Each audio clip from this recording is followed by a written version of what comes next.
President Lin, matapos ang inyong diborsyo, nagsimula kayo sa wala at nagsumikap ng maraming taon, ngayon ay naging pinakamayamang tao na kayo sa bansa. May balak po ba kayong mag-asawang muli? President Lin, balita naming mayroon kayong anak na babae. Siya po ba ang inyong susunod na tagapagmana? Ang lahat ng pinaghirapan ko ay mamanahin ng aking anak. Kapag nakuha ko na ang merkado sa ibang bansa, kukunin ko na siya para makasama ko.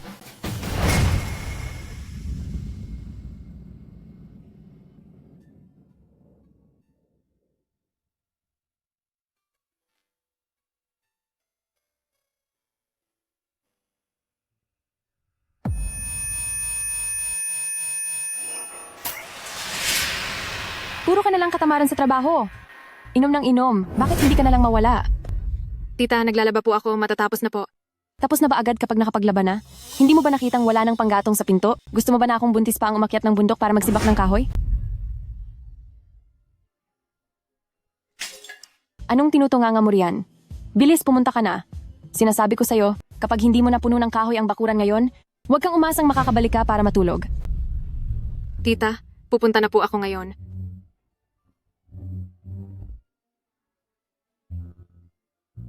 Bilisan mo.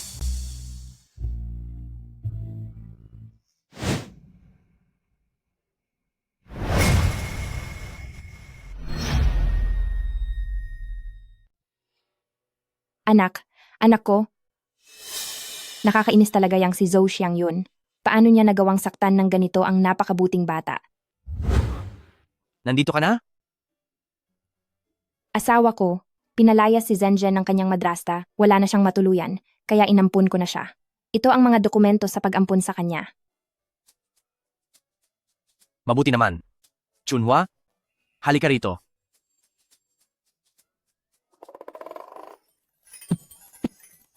Chunhua, nagustuhan mo ba? Ano ang ibig sabihin nito? Hindi na ako bata. Bakit mo ako binibigyan ng mga ganito? Naku, itapon mo na yan, itapon mo na. Sister-in-law, bakit ayaw mo nito? Buong hapon itong ginawa ng bayaw mo ang basket na ito, tapos inutusan pa niya ako na pumunta sa dulo ng nayon para pitasan ka ng mga bulaklak.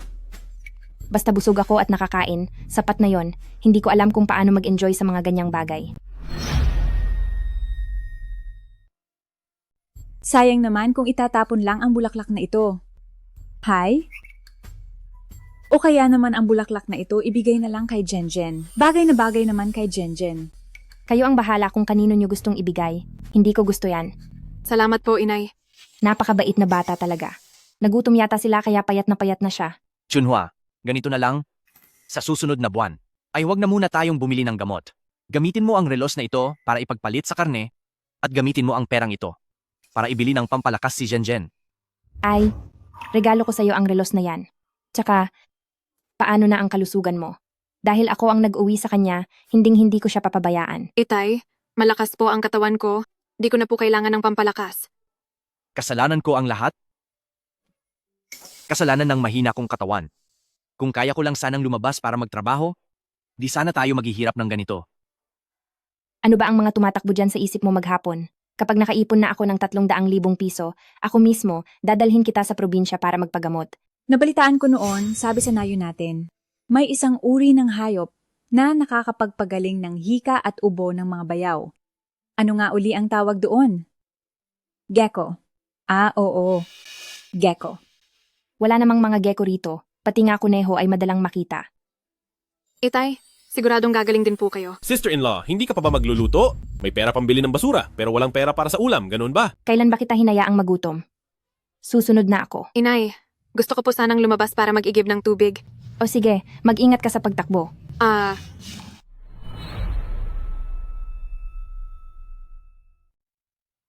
Zhenjian, anong nangyari? Kasi kanina, hindi ko sinasadya na may natapakan akong bagay. Di ko akalain na isa palang malaking tuko. Gecko yan. Isa yang gecko. Chubin, may lunas na ang sakit mo. Salamat sa langit. Pero nanay, natapakan ko at nawala na siya. Hindi niyo po ba ako papaluin? Ano bang sinasabi mo, bata ka? Ito ang gamot para sa tatay mo. Kung hindi mo to nakita, baka hindi na gumaling ang tatay mo. Nay, nabalitaan ko po sa TV na ang mga ligaw na hayop at halaman ay sikat na sikat sa syudad. Gusto niyo bang subukan nating pumunta sa bundok? Dito sa may tapat ng baryo ng Lin Village, araw-araw maraming dumadaan na tao. May matitira pa bang magandang bagay para sa atin? Nay, noong nakaraan hindi ba't nakahukay kayo ng ginseng? Bakit di natin subukan ang swerte natin? Sige na nga, titingin tayo sa bundok. Mas mabuti na ito kaysa sa tumambay lang sa bahay. Mag-iingat kayo doon. Nay, sasama ako sa inyo. Jen, isang babae ka lang. Bakit lalabas ka pa at di na lang mag-electric fan sa bahay? Bakasyon naman na po lang ngayon. Wala rin naman akong gagawin sa bahay. Sasama ako. Napakalawak ng bundok na yan mamaya. Kapag hindi ka nag-ingat at nawala ka, baka hindi na kita mahanap. Nay, malaki na po ako ngayon. Hindi na po ako maliligaw. Tara na. Ano iyon?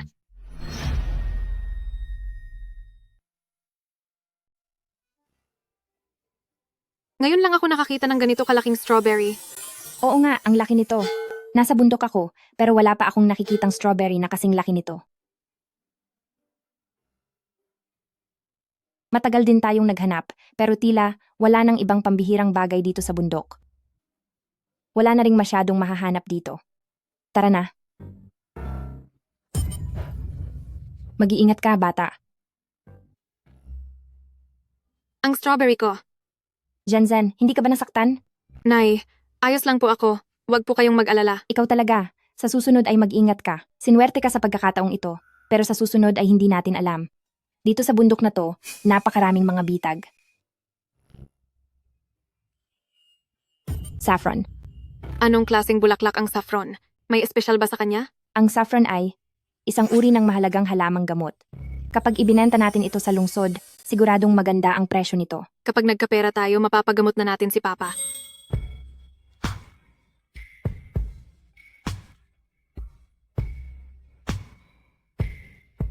Heto.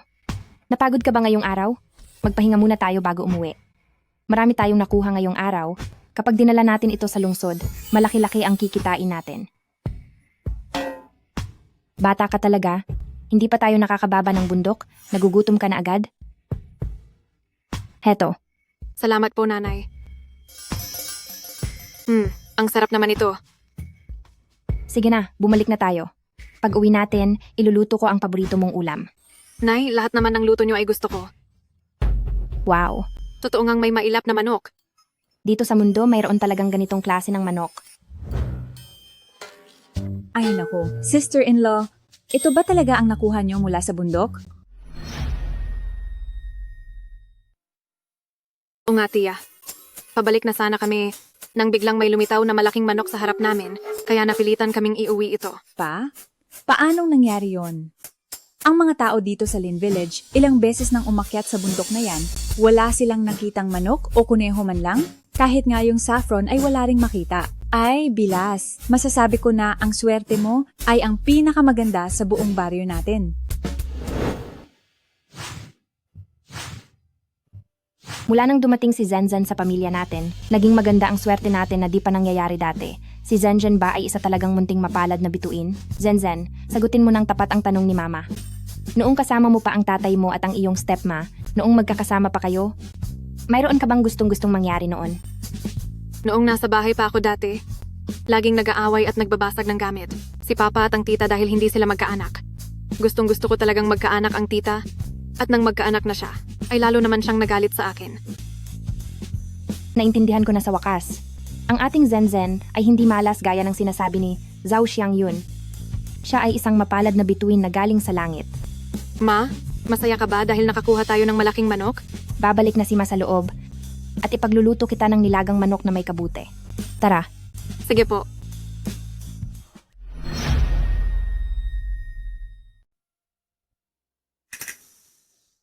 Ilang araw na ba rito sa bahay na hindi nakakaamoy ng ulam na karne? Nagsama ka pa talaga. Nang malas na batang yan sa labas. Brother Chunan, pinapayuhan kitang iwanan na sila. Baka madamay ka pa sa gulo. Uncle, hindi po ako malas. Sana po ay payagan niyo akong manatili rito. Napakasama talaga ng ugali mo. Hindi mo naman siya pinapakain, bakit ang laki ng galit mo? Palagi kang sumasama sa mga kung sino-sinong tao. Mababali ko talaga ang mga binti mo. Sister-in-law, sino ba ang minumura mo? Kahit ano pang mangyari, kami ang pamilyang Chu. Bakit ganyan ang pananalita mo sa akin? Walang hiya kang babae ka. Ano ngayon kung murahin kita? Wala ka bang pandinig?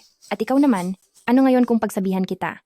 Kung hindi lang dahil sa pagiging asawa ni Xiaoqi mo, sa sama ng ugali mong yan, dapat ay matagal ka nang naparusahan. Uncle, huminahon na po kayo. Mula ngayon ay magpapakabait na po ako. Mabait? Anong silbi ng pagiging mabait? Hindi ka pa rin magiging bahagi ng pamilyang Chu. Napakamalas mong bata ka. Lumabas ka na ngayon din. Bakit ba ang baho ng lumalabas sa bibig mo? Ilang araw ka na bang hindi nagsisipilyo?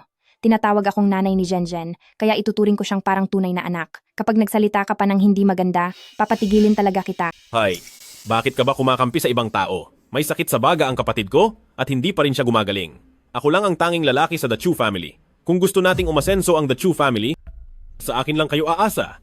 Kapag itinuloy mo pa yan, maghihiwalay na tayo ng pamamahay. Big brother, nakalimutan mo na ba ang bilin sa atin ni tatay noon? Ang kapatid ay hinding-hindi magkakawatak-watak. Ang salitang paghihiwalay. Bakit ganyan kadaling lumabas sa bibig mo? Chunan, wala kang utang na loob. Kung hindi dahil sa kapatid mo na nagtrabaho sa minahan, para lang makalikom ng panuyo mo. Natrap siya doon ng isang araw at isang gabi, kaya nagkasakit sa baga. Hindi ko akalain na ganyan kang klase ng tao. Bakit ang dami mo pang sinasabi? Sabihin mo na lang ngayon, hindi ba ako ang bumubuhay sa pamilyang to? Tama, Brother Chunan. Ikaw ang napapagod ng husto sa labas para magtrabaho. Sa halip na magpasalamat sila, nagdala pa sila ng palamunin dito. Dapat kang mag-ingat. Baka balak nilang isama ang malas na yan para kuhanin ang mga ari-arian mo. Uncle, walang balak makipag-agawan si Jenjen. Sa susunod, kung mayroon akong mga laro, ibibigay ko muna sa kapatid ko. Kapatid, huwag kang magpapalim lang sa maamong itsura niyan, isa siyang malas. Umalis na kayo ngayon din.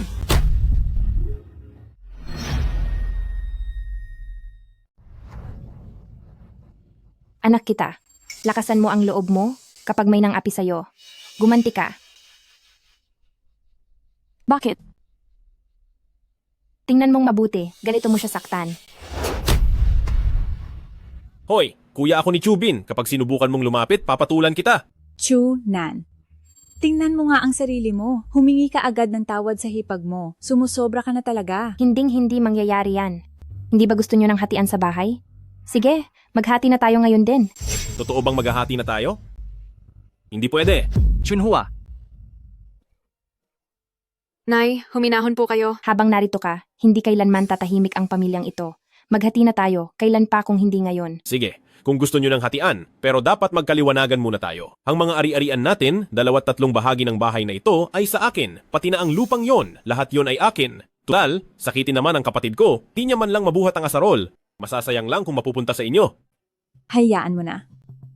Bakit ba ang pamilyang ito hindi na lang magtulungan? Sige, maliban sa kwartong tinutulugan ko, sa'yo na ang lahat.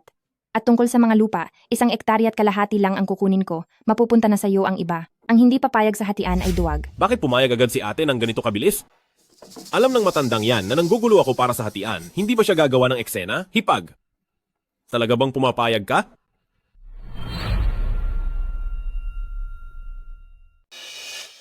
Mula ngayon, kikita ako para sa sarili ko. Di dapat makakuha ang ibang tao.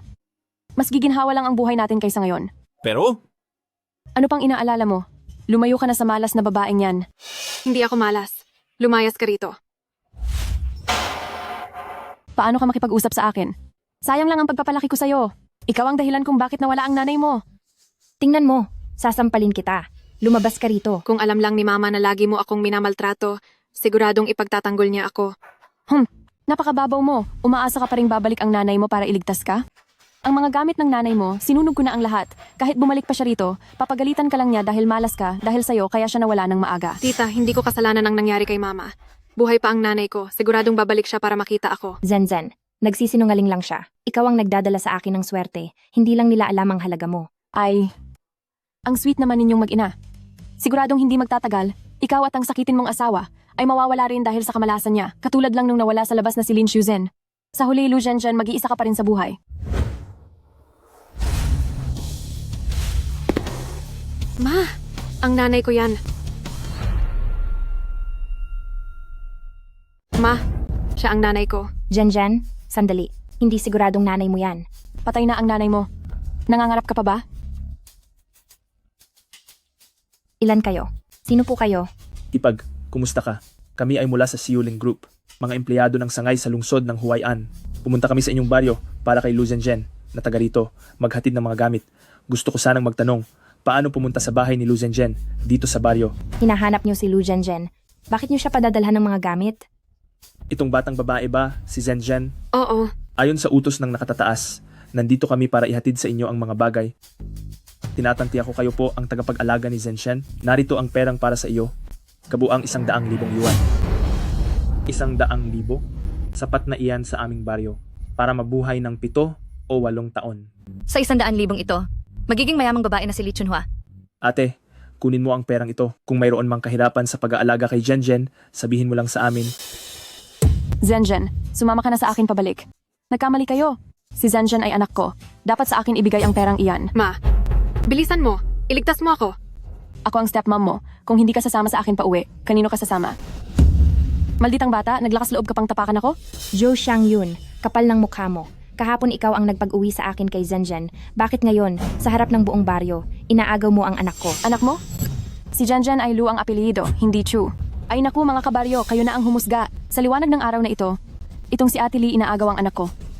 Kuya Guwapo, pakinggan mo ako. Si Zhenzen ay anak ko. Itong babaeng walang hiya, na hindi makapanganak ng sarili, gusto pang agawin ng anak ko. Ngayong narito ang lahat, kayo ang dapat magbigay ng katarungan para sa akin at ibalik si Zhenzen sa akin. Ate, totoo ba ang sinasabi niya? Anong kalokohan? Malinaw na siya nakita niyang hindi binibigyan ng pera ni Zhenzen ang nanay niya, kaya wala siyang mapapala sa bata. Hindi lang niya sinasaktan si Zhenzen. Nakita pa niyang ganito kaliit ang bata. Gusto na niyang ipakasal ito sa katabing baryo. Ano ba talaga ang nangyayari? Ano raw?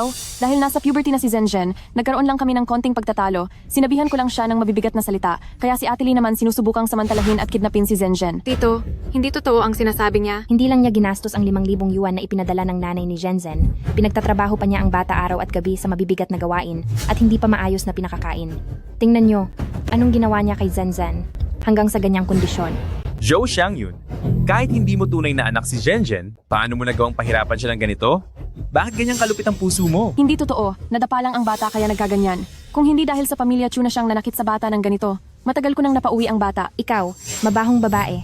Noong una, nang kinuha ko si Zhenzen pa uwi sa bahay, nakasulat iyan ng malinaw sa papel. Malinaw na malinaw ang pagkakasulat. Pero ang ipinangako ninyong 30,000 na ibigay na ba? Kaya ngayon, si Zhenzen ay akin pa rin? Ano? 30,000?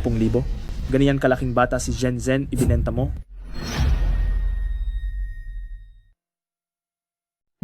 Bumisita lang naman tayo sa mga kamag-anak at kaibigan, normal lang naman ang magbigay ng mga ampaw, tsaka hindi naman masyadong malaki ang hinihingi ko, di ba? Zhou Xiangyun, ang lakas ng loob mong maltratuhin ang pamilya ng mga empleyado ng kumpanya namin. Dadalhin kita ngayon din sa syudad. Isusumbong kita sa pagmamalupit sa bata. Hindi pwede. Handsome man, pakiusap, maawa po kayo. Sige na, itong pera at resibo ay ibibigay ko na sa inyo, pwede ba? Pati na rin si Zhenzen. Iuwi ko Zhenzen. siya at aalagaan mabuti. Pakiusap, huwag niyo pong isumbong ang asawa ko. Nahirapan kaming magdalang tao siya.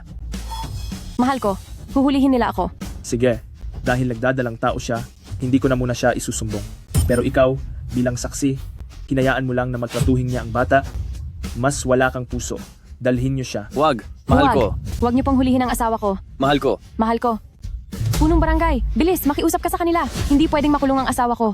Sister-in-law, halata naman po na kayo ang tunay na nag-aalaga kay Zhenzen. Kunin niyo po ang perang ito. Pero, ang mga gamit na ito para kay Zhenzen, yung sa kumpanya nyo, yung empleyadong nagnangalang Lin Shuzhen, nasaan na ba siya ngayon? Ligtas ba siya? Oo nga po, Uncle. Ang nanay ko po ba ay buhay pa? Pasensya na. Hindi ko masasagot ang tanong na, yan.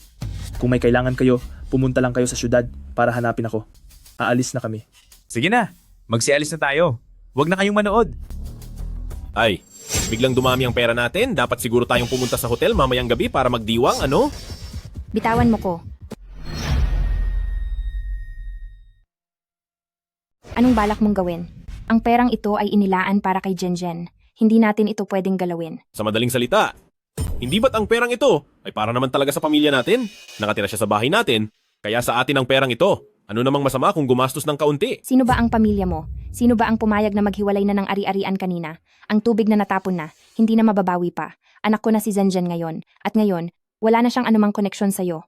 Huwag kang mainggit. Alam ko kung ano, ang pinaplano mo. Hindi ba't gusto mo lang angkinin ang pera para sa sarili mo? Para iligtas ang sakitin mong asawa? Chunan? Paano mo nasasabi yan sa sarili mong kapatid? Wala nang mas hihigit pa sa kawalan mo ng utang na loob. Kapatid? Sino ang kapatid ko? Hindi ba't naghiwalay na tayo ng ari-arian? Karamihan ng mga bahay at lupa sa pamilya ay sa akin na si Chunan. Tuwang-tuwa nga ako eh. Tingnan mo siya. Sa sakit niyang yan, anong magagawa ng 100,000 piso? Sa huli, mananatili pa rin kayong mga hampas lupa. Kung anong klasing buhay ang meron kami, problema na namin yon. Huwag kang makialam. Anong nangyayari sa inyong magkapatid? Ay, ma, saan po ba kayo galing? Ngayon lang kayo dumating. Kung nahuli pa kayo ng kaunti, guguluhin na ng husto ng pamilya ng pangalawa ang lahat. Ano ba talagang nangyari? Ay, maagang nawala si Papa. Itinaguyod nyo kaming magkapatid ng mag-isa? Hindi naging madali yon. Ngayon ang pangalawa ay nagmamarunong na. Wala nang pambayad sa sariling sakit pero gusto pang malag-alaga ng anak ng iba. Gaano karaming pera ang mauubos natin dito? Kanina lang, galing sa syudad, dumating na boss ng kumpanya. Binigyan ng batang yan ng 100,000 piso para sa pag-aalaga. Gusto itong angkinin ng pamilya ng pangalawa. Anong inaangkin? Bata pa si Zenzen. Itinatago ko lang ang pera para sa kanya, para may magamit siya sa pag-aaral sa kolehiyo balang araw. Ikaw ang may masamang balak sa pera. 100,000 piso. Asawa ni Er. Ang batang yan ay nakatira pa rin sa pamilya. Chu, kaya ang 100,000 piso na yan ay dapat mong ibigay sa akin na biyanan mo. Ma, itong si Chunan ay walang muwang, pati ba naman kayo ay makikigaya sa kanya? Ang perang ito ay hindi pwedeng hatiin. Nakalaan ito para kay Jenjen para sa pag-aaral niya sa kolehiyo balang araw. Kung ayaw mong ibigay, di huwag. Kailangan mo pa bang humanap ng ganyang dahilan para lang paikutin ako? Paglaki ng batang yan, magiging dalaga rin siya. Habang nag-aaral siya, pwede naman siyang magtrabaho para kitain ang sarili niyang matrikula. Kailangang ibigay mo sa akin ang perang yan. Ma, wag naman nating kalimutan ang ating konsensya. Hindi sa atin ang perang ito. Sinabi nang hindi pwedeng galawin yan. Alis. Ma, kung gusto niyo po ng pera, pagaling muna ako, aalagaan ko kayo, pero ang 100,000 pisong yan, talagang hindi natin pwedeng galawin. Totoo yan, Chunan. Hindi natin pwedeng kunin ang perang yan. Hihintayin ko pa ang pag-aalaga mo. Baka nasa kabilang buhay na ako niyan. Umalis ka riyan. Chunan. Layas, ano bang pakialam mo? Asikasuhin mo ang bata. Tayo na, ma.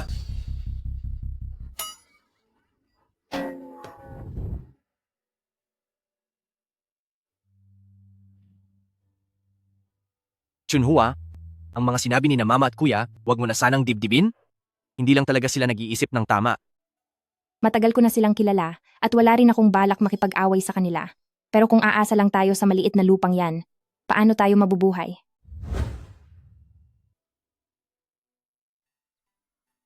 Heto, tikman mo ang niluto kong manok na may kabute. Opo, luto ni Mama ang pinakamasarap. Hey, sister-in-law. Nag-uulam kayo ng karne? Grabe, kahit malayo pa ay natatakam na ako sa bangon nito. Gusto mo bang kumain, Uncle? Ipaghahanda kita. Ang mga niluluto ni Chubin, walang kalasalasa at sustansya, iba pa rin talaga kapag si sister-in-law ang kumilos. Hoy! Zenzen, ang maging mabait sa ganyang klaseng tao ay parang paninira na rin sa sarili natin. Kahit gaano pa karami ang karne natin, hindi natin pwedeng ibigay sa kanya. Ang dami nyo namang nilutong karne. Anong masama kung bigyan nyo ako? Li Chunhua, ako ang big brother mo. Big brother, hindi ba't naghiwalay na tayo ng pamilya? Kaya pakiusap lang, bumalik ka na sa kwarto mo. Sige, gagamitin mo sa akin ang paghihiwalay natin? Hindi naman naging maayos ang pagkakahati noon. Bahay at lupa lang ang nakuha namin, hindi nahati ang pera. Kung hindi, saan kayo kukuha ng perang pangkain ng bullfrog? Sinasabi ko na nga ba, pati pala mata mo ay hindi na rin maayos? Hindi ito bullfrog, malinaw na karne ito ng manok. Ito ay nakuha namin ni Jenjen, bilang mailap na manok sa bundok. Oh, haha, masyado lang akong natuwa, kaya siguro na malikmata ako. Hindi pa ako naghahapunan, ipaghandaan nyo naman ako. Hoy, hoy, hoy, anong balak mong gawin? Bakit ang kapal ng mukha mo? Talagang nananakaw ka na ng harapan. Hi! Dahil ayaw nyo akong bigyan ng ulam, wala na rin kakain. Uy, anong gagawin mo? Anong balak mo?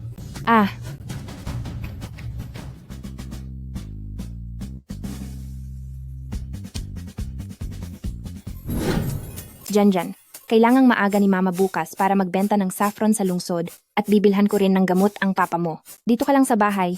Asikasuhin mo ang pag-inom ng gamot ng papa mo. Ma, gusto ko ring sumama. Hindi pa ako nakakapunta sa lungsod kahit kailan. Dati hindi ako isinasama ni Papa at ng asawa niya. Naku, huwag ka nang makisali. Masyadong matagal ang biyahe, mabuburyong ka lang doon. Mas mabuti pang magpahinga ka na lang sa bahay. Hayaan mo na kung gustong sumama ng bata. Isa pa, malaki na ako. Hindi ko ba kayang uminom ng gamot mag-isa? Ma, di ba sabi mo suwerte ako? Isama mo ako. Baka sakaling may mangyaring maganda sa lungsod. Sige na, isasama na kita. Napakamapilit mo talagang bata ka. Saffron. Bili na kayo ng saffron. Hindi ba't pananakit lang naman yon sa sariling anak? Bakit hindi pa lumalabas si Janje? Hi, tungkol kasi ito sa bagong batas laban sa pananakit sa pamilya, mahirap ito. Anong gagawin natin, Tito? Kapag naparusahan ng ilang taon ang asawa ko, mawawalan kami ng pera, paano na ako mabubuhay niyan? Hay, Uy, hali kayo at tingnan nyo. Dekalidad na saffron. bata ka, ikaw ang dahilan kung bakit ang pamilya namin ay humantong sa ganitong sitwasyon.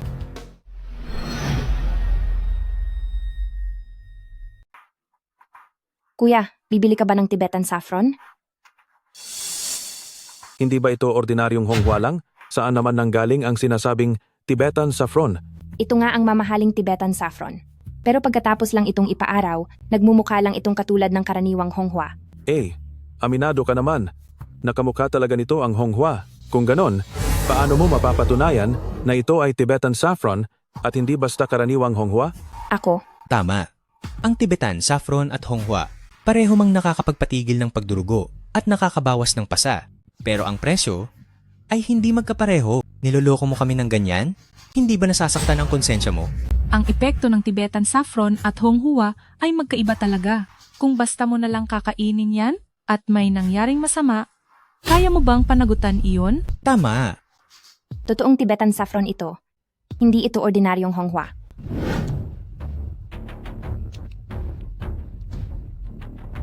Uy, mga tao, tingnan nyo. Ang tamis-tamis ng mga presa na to, mapupudpud na ang ngipin, mas malaki pa, kaysa sa mga nasa supermarket. Ang ligaw na presang galing bundok, kailan pa naging ganito kalaki at katamis? Siguradong may inispray yan. Hoy, ikaw! Sa mga presang ito, siguradong kung ano-anong hinalo at kapag sakali, kung may kung ano-anong kemikal dyan, at magkaproblema kami pag kinain, matagal na siyang nakatakas. Tama? Tingnan nyo, hindi na rin sariwa ang mga presang ito, bulok na. Kung ang mga presa nga ay hindi malusog, siguradong peke rin ang Tibetan saffron. Ang mga presang ito ay pinulot ko sa bundok, purong natural, pati ang Tibetan saffron. Tigilan nyo na ang paninira sa nanay ko. Kayong mga taga-bundok, imbes na magtrabaho sa mga lambak nyo, pumunta pa kayo sa syudad para lang lokohin kaming mga tao? Wala kayong konsensya. Akala nyo ba ang pera naming mga taga-lungsod ay ganon kadaling dayain? Tama. Hindi. Kaunti lang ang sakahan sa baryo namin, kaya napipilitan kaming mamitas ng mga ligaw na produkto sa bundok para ibenta. Wala kaming intensiyong mandaya. Huwag nyo nang pagkamalian ang nanay ko. Ang mga presang iyan ay nahugasan kahapon, hindi lang naimbak ng maayos kaya nabulok. Ang Tibetan saffron ay pinulot sa paanan ng bundok, siguradong tunay at dekalidad. Sa tingin ko sa hitsura nila, hindi naman sila mukhang manluloko. Baka naman, totoo nga ang mga bagay na ito? Pwede akong magpatunay na ang sinabi nila kanina ay kasinungalingan. Xiao siyang yun. Sinabi mo lang na ang mga bagay na ito ay pinulot nyo sa paanan ng bundok? Oo. Pakinggan nyo ako. Ako at ang dalawang ito, lahat kami ay taga-nayon ng Lingia. Masasabi kong sigurado na sa bundok ng Lingia, walang kahit anong mamahaling halamang gamot, lalo nang wala ni isang Tibetan saffron. Kaya siguradong peke ito. Zhou Xiangyun, magmula nang mapabilang ka sa aming pamilyang Lin, nakapunta ka na ba sa kabundukan? Alam mo ba kung anong mga lokal na produkto ang naroon? Kung may masabi ka kahit isa lang, magpapalit ako ng apelido para sa'yo. Ay, umalis ka na. Huwag kang nanggugulo dito. Huwag kang masyadong kabahan at madaliing paalisin ako. Wala pa akong nababalitaan na ang Lin Village ay nagkaroon ng saffron. Napakahusay mo naman. Nakuha mo agad yan. Huwag mo sanang hayaan na dahil sa kasakiman mo, ay masira ang reputasyon ng aming Lin Village. Nagtitinda lang naman ako ng mga produkto mula sa bundok ah. Bakit kung ano-ano ang ibinibintang mo sa akin? Makinig kayong lahat sa akin. Ang pamilya ni Lee Chunhua ay walang pera at walang lupa. Nabubuhay lang sila sa panloloko sa kapwa. Ang batang babaeng ito ay anak ng asawa ko. Noong una ay naging pabaya ako, kaya nakuha nila kaming lokohin. Akala ko noong una, aalagaan nilang mabuti ang bata. Hindi ko akalain, natuturuan din nilang maging manloloko ang bata. Kaya kayong lahat, wag na wag kayong maniniwala sa kanila. Ibig bang sabihin ay mga manloloko talaga sila? Mismong taga-nayon na nila ang nagpapatunay? Siguradong totoo yan. Ang babaeng ito ay kilala sa aming nayon. Bilang masama at tamad na babae, walang katotohanan ang mga sinasabi niya. Mabuti naman. Nagpapanggap lang pala kayong mag-ina para makapanloko. Tatawag ako ngayon sa 110. Ipapaubaya ko kayo sa mga pulis para mahuli kayong lahat at makulong. Ipakulong! Ipakulong! Ipakulong! Ipakulong! Ipakulong! Ipakulong! Tayong lahat, itumba natin ang tindahan niya. Hindi natin pwedeng hayaan na magpatuloy siya sa panloloko. Huwag ninyong galawin ang tindahan ko. Kapag sinubukan ninyong galawin yan, Tatawag din ako ng pulis ngayon. Pag nanakaw ang ginagawa ninyo. Manloloko ka na nga, nagagawa mo pang magbanta? Ang lakas din talaga ng loob mo. Tabi, Hoy, bakit ka nagkakaganyan? Tigil. Sandali. Huminto kayo. Huminto kayo. President Juwang, sinayang talaga nila ang napakagandang bagay. Ang daming saffron. Sinira lang nila ang lahat. kilala mo ba talaga kung ano ang saffron? Baka naman kasabwat ka lang na kinuha niya. Huwag kang magsalita ng ganyan. Siya ang ating mula sa bansang Shia na si Master Dr. Chen. Si Dr. Chen? Iyon ba ang gumamit ng mga karayom para pagalingin ang matandang 10 taon nang may sakit na si Dr. Chen? Kung siya nga si Dr. Chen, ibig sabihin, hindi ba't kakasira lang natin sa ganoong kagandang mga halamang gamot? Akala mo naman kung sino ang sinasabi mo. Huwag kayong makinig sa panlilin lang niya. Masyadong abala si Dr. Chen. Paano siya magkakaroon ng oras na pumunta rito? Ang saffron ay ginto sa gitna ng mga bulaklak. Napakabihira nito. Kahit magkamukha sila ng halamang safflower, kumpara sa safflower, mas malalim ang kulay nito at mas matamis din ang lasa. Dahil mahirap itong pitasin at napakababa ng ani, kaya ang presyo nito ay laging mataas. 1 kilo nito ay umaabot sa daan-daang libong piso. Daan-daang libo? Ang sahod ko sa isang buwan ay 5,000 piso lang. Dahil sinira mo ang gamit nila, magbayad ka na agad. Magbabayad? Anong mga basura ba ito? At nagagawa niyo pang humingi ng pera sa akin? Ako pa talaga. Uncle, maayos ka lang ba? Uncle, Joe Xiangyun, ikaw na naman ang nasa likod nito para saktan at ipahamak kami. Wala kayong hiya. Paano nyo nagawang magsalita ng ganyan? Sa Shengyuan Group Chairman ng Bansang Shia Group. Ano? Ano iyon? Ang unang chairman ng bansang siya. Chairman, patawad at huli na kaming dumating. Dahil nagkaroon ng pagkakataon ng mga taong ito na bastusin kayo. Ayos lang yon. Masyado kaming nagmadali. Ni Dr. Chen kanina. Kaya muntik na kayong di makahabol. Alam niyo ba kung gaano kamahal ang mga saffron na ito at nagawa niyo pang sirain ang mga ito? Chairman, ako. Hindi ko po alam na saffron iyan. Kung alam ko lang, paano ko magagawa ang ganoong bagay? Kahit maubos pa ang lahat ng ari-arian ko, hindi ko iyan kayang bayaran. Ate, alam ko nang nagkamali ako. Patawarin niyo na ako. Uncle, bakit mo siya binibigyan ng pera? Tumahimik ka. Mamaya ay tuturuan kita ng leksyon. Patawarin niyo na kami kahit ngayon lang. Uncle, ano itong ginagawa mo? Ha. Ma, kung maibebenta ang mga saffron na ito, magkakaroon na ba ng pera para sa gamot ni Papa? Ginang, itong mga saffron, kahit halos sira-sira na ang mga ito, maayos pa naman ang mga strawberry. Kung gusto nyo, bibilhin namin ito sa halagang 10,000 piso.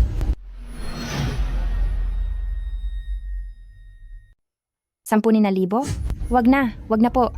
Hindi nyo naman kailangang tumulong sa amin at gumastos ng ganyan kalaking halaga para lang bilhin ang mga strawberry na to. Karaniwang strawberry lang naman to. Hindi to sulit sa ganyang presyo. Tama siya. Ang mga strawberry sa supermarket, ibinebenta lang ng ilang daang piso sa pinakamahal. Oo nga. 10,000 piso. Sobra-sobra naman yata yan. May hindi kayo alam. Ang strawberry na ito ay tinatawag na Bijin Hime. Sa kalapit na bansa ng Sakura, ito ay sikat na produkto na mabilis maubos. Bijin Jaime. Kaya pala hindi katulad ng mga strawberry na nakakain ko palagi. Ang ganitong uri ng strawberry ay may napakahirap na proseso ng pagtatanim. Sa pagpapalaki ng bawat strawberry, kailangan gumugol ng maraming pagod at resources. At 500 piraso lang ang naani bawat taon. Kung hindi lang, nasira ang mga ito kanina. Ang mga ito ay mabebenta sa halagang hindi nyo inaasahan. 100? Hindi. Ang ibig kong sabihin ay 10,000 dolyar. 10,000 dolyar. Lugi masyado. Binibini? Ibebenta mo ba sa akin ang mga strawberry na to sa halagang 10,000? Ayos lang ba? Siyempre naman po. Sabi kasi ng mga tao kanina, may mga gamot daw ang strawberry, kaya natatakot silang bumili. Uncle, mabuti at alam nyo ang tunay na halaga nito. Kaya kahit magkano pa ang ibayad nyo, handa kaming ibenta ito sa inyo. Uncle, kung gusto nyo po, sa inyo na namin ibebenta ang lahat sa susunod. May paninindigan ang batang ito. Mabuti kang bata.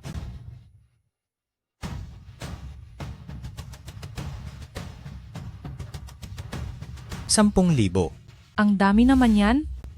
May mga natitira pang saffron dito. Maaari pa itong pakinabangan. Pwede mo rin ba itong ibenta sa amin? May silbi pa ba talaga ang mga ito? Siyempre naman. Aayusin ko lang ito ng kaunti pagbalik ko. Para sa mga ito, bibigyan kita ng 5,000.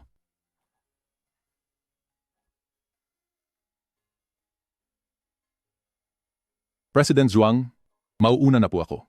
Kailangan ko nang magmadali para asikasuhin ang mga saffron na to. Ikaw talaga. Alam ko namang hindi mo matitiis kapag nakakita ka ng mga gamot. Sige na, pumunta ka na. Kayo, ligpitin niyo ang mga saffron na ito at dalhin niyo sa tinutuluyan ni Dr. Chen mamaya.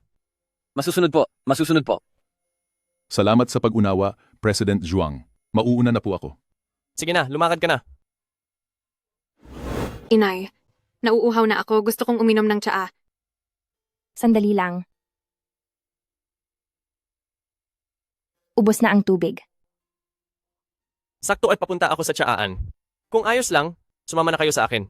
Maraming salamat po, pero huwag na po. Baka makaabala pa kami. Ayos lang yan. Balita ko ay magaling ang may-ari ng tsaan na yon. Sakto, at matutulungan niyo akong tikman ang tsaan nila.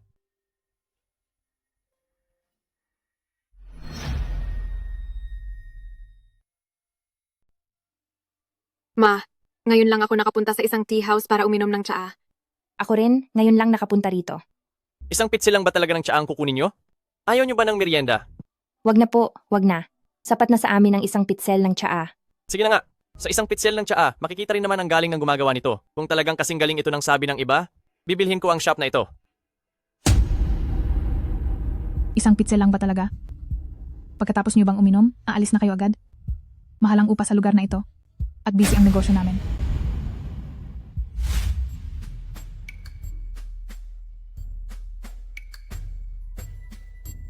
Halika, uminom na tayo para mawala ang uhaw nyo.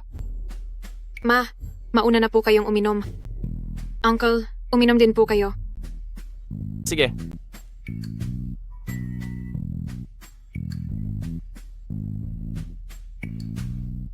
Ma, hindi naman kasing sarap ang tsaang ito ng tsaan nyo. Totoo ba? Ay naku, ikaw na bata ka, kung ano-ano ang sinasabi mo. Ito, tikman mo pa ng mabuti para malasahan mo ang sarap. Ma, hindi ako nagsisinungaling sa inyo. Hindi talaga kasing sarap ito ng gawa nyo. Ano bang alam mo, bata ka? Ito kaya ang salungsod ng Yuncheng? Pinakamalaking tea house? Paanong hindi ito mas masarap kaysa sa gawa ng nanay mo? Saang bundok ba o saang sulok ba kayo nanggaling? Hindi kayo mukhang kagalang-galang? Karapat-dapat ba kayong uminom ng mamahaling tsaa na to? Kahit taga-bukid lang ako, alam ko kung ano ang maganda at pangit na klase. Talagang hindi masarap ang tsaang ito kumpara sa tsaa ng mama ko. Ay naku, nandito tayo sa lugar nila. Masarap man o hindi, ang mahalaga ay nakakapawi ng uhaw. Kung gusto mo talagang uminom, pag uwi natin mamaya, ipaghahanda kita ng masarap na tsaa. Hindi ganoon kasarap ang lasa, pero hindi rin naman ganoon kasama. Ngunit, hindi talaga ito nararapat sa pagiging sikat na tea house ng Yuncheng, malayo sa inaasahan ko. Gusto kong makita kung sino ang nanggugulo rito sa shop ko. Amo, pasensya na po. Pagkatapos naming uminom ay aalis na rin kami. Dapat sana ay may mga customer na papasok dito. Pero dahil sa anak mo, nagsialisan sila. Hindi ko hahayaang makaalis kayo ng ganoon na lang. Bata lang po siya at nagkakamali ng sinasabi. Huwag niyo na sanang seryosohin. Dahil ang batang ito ay paulit-ulit na nagsasabi na ang tsaa na gawa mo ay mas masarap pa sa gawa ng aming tea master. Kung ganoon, gumawa ka ng isang pitsel ngayon para matikman ng lahat. Kapag hindi ito masarap, hindi lang kayo magbabayad sa akin, kailangan nyo ring lumuhod sa harap ko at humingi ng tawad ng 3 beses.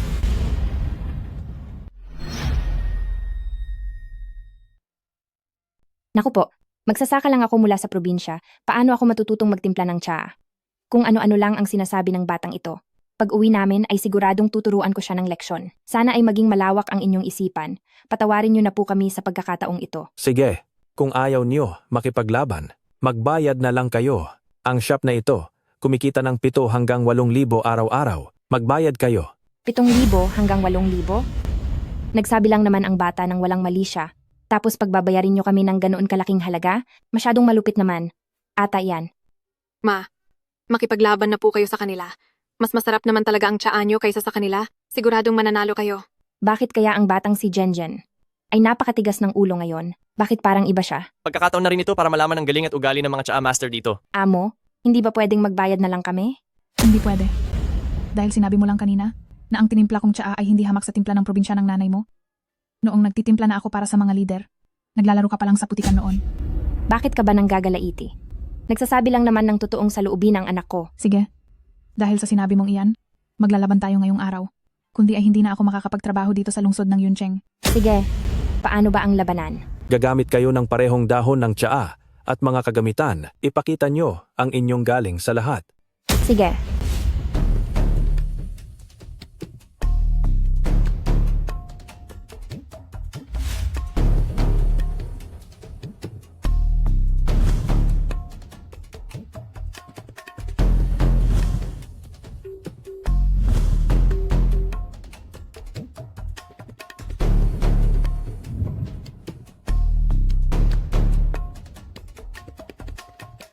Heto.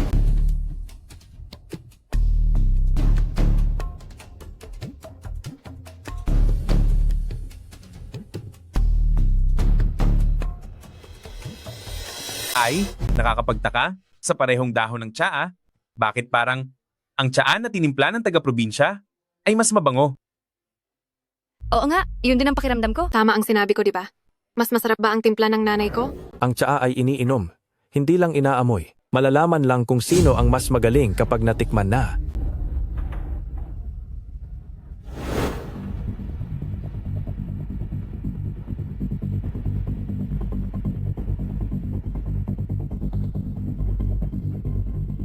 Talagang kakaiba ang sarap nito? Mas masarap ba ang timpla ng aming tsaa master? Hindi malalaman kung hindi maghahambing, pero nakakagulat ang resulta. Ang tsaa ng tsaa master ay parang kaning baboy. Ngayon, pwede na ba kaming umalis? Tara na. Sandali lang po. Mayroon akong tsaa shop na naghahanap ng tauhan. Gusto mo bang sumubok mag-apply? Hindi ko kaya sa mga tsaa shop sa lungsod. Hindi ko talaga kaya. Sa buong bansang siya ng mga tsaa shop, nakapunta na ako sa mahigit 100. At base sa tinimpla mong tsaa kanina, ang galing mo ay higit pa sa nakararami. Heto ang business card ko. Pumunta ka sa Moxiang Tea House, hanapin mo si Manager He. Siya ang mag-aayos sa iyo para sa posisyon ng tsaa master. Sige, pag-iisipan ko muna pag-uwi ko.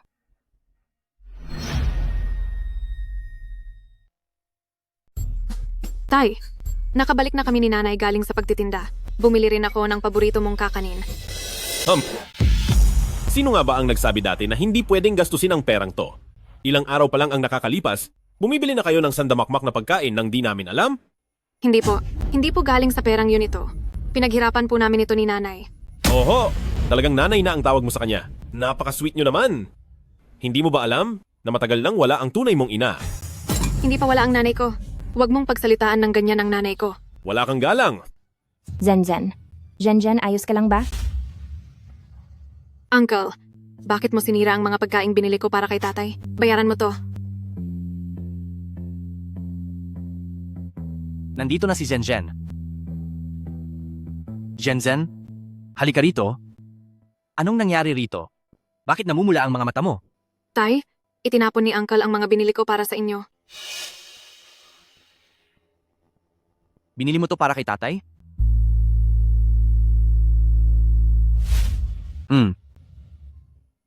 Jen, kahit nadurog pa yan, kakainin pa rin ni tatay. Kakaning binili sa halagang 100,000 piso. Syempre, masarap yan. Kayo talagang mga tao rito, puro kayo para sa ikabubuti ni Lu Zenzen. Pero ano ang kinalabasan? Ginamit niyo ang pera para sa pag-aaral niya sa kolehiyo. Para lang sa pagkain at luho. Hawakan mo muna to.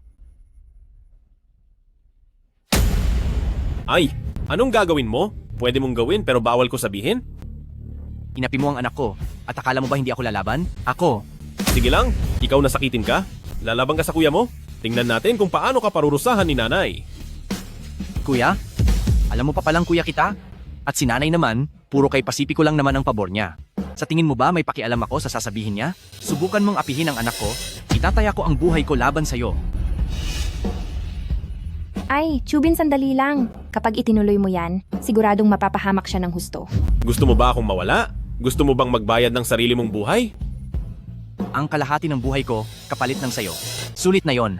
Sige, hintayin nating makabalik si nanay at wakasan mo ako sa harap niya gamit ang palanayan para makita niya kung paano apihin ng sakitin niyang bunsong anak ang sarili nitong kuya. Oh, sige na. Masyado kang umaasa kay nanay. Kahit nandito pa si nanay, parurusahan pa rin kita. Ako. Ay. Chubin. Tay, wag na po tayong makipag-away, wag na po kayong magalit. Ikaw nasakitin? Hindi mo ako matatamaan, no? Hindi mo ako kaya, aalis na ako. Son, boss son, Bakit ka napadpad dito? Ang kapal ng mukha mo, hinayaan mo pa akong ako mismo ang pumunta rito para hanapin ka. Nasaan ang 300,000 pisong utang mo sa kasino?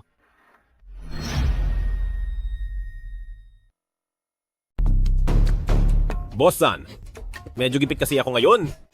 Sa makalawa, ibibigay ko na po sa inyo ang pera. Sa makalawa? Ang linyang yan? Ilang beses mo na bang sinabi sa mga bata ko? Kailan mo ba tinupad? Pangako ko po, 3 araw. Pagkalipas ng 3 araw, dadalhin ko na po ang pera sa inyo. Kapag hindi ko na ibigay, kung hindi ko man maibigay, saktan nyo na lang ako ng husto. Uy, hindi ba si Ate Chunhua ito? Ang tagal nating di nagkita. Close ba tayo? Ayos lang. Ang mahalaga, close ako sa'yo. Ano na? Hindi ka sumama sa akin. Doon ka sumama sa sakiting yan. Nagsisisi ka na ba? Magsisi ka sa mukha mo. Wala akong dapat ipakipag-usap sa'yo. Ilang taon na ang lumipas, pero ang ganda mo pa rin? Nakakaakit ka pa rin. Uy, Anong ginagawa mo? Asawa ko si Chunhua. ano ngayon? Ano naman kung asawa mo siya? Pwede rin siyang maging akin. Wala kang hiya. Chuben, wag na nating patulan ang mga ganyang uri ng tao. Umuwi na tayo. Tara na. Pusang gubat. Gusto nyo pala ng ganoon, boss? Gusto nyo bang tulungan ko kayo? Umalis ka rito. Pero nabalitaan ko, kamakailan lang ay nakakuha si Lee Chunhua ng 100,000 piso. Kung wala kang pera, pwede kang humingi ng tulong sa kanya. Tutal, magkapamilya naman kayo. Hindi. Masyadong matapang ang babaeng yan. Kapag nalaman niyang kumuha ako ng pera, siguradong malalagot ako sa kanya. Wala akong pakialam. Bibigyan kita ng 3 araw pag di ka nakabayad. Mananagot ka talaga sa akin.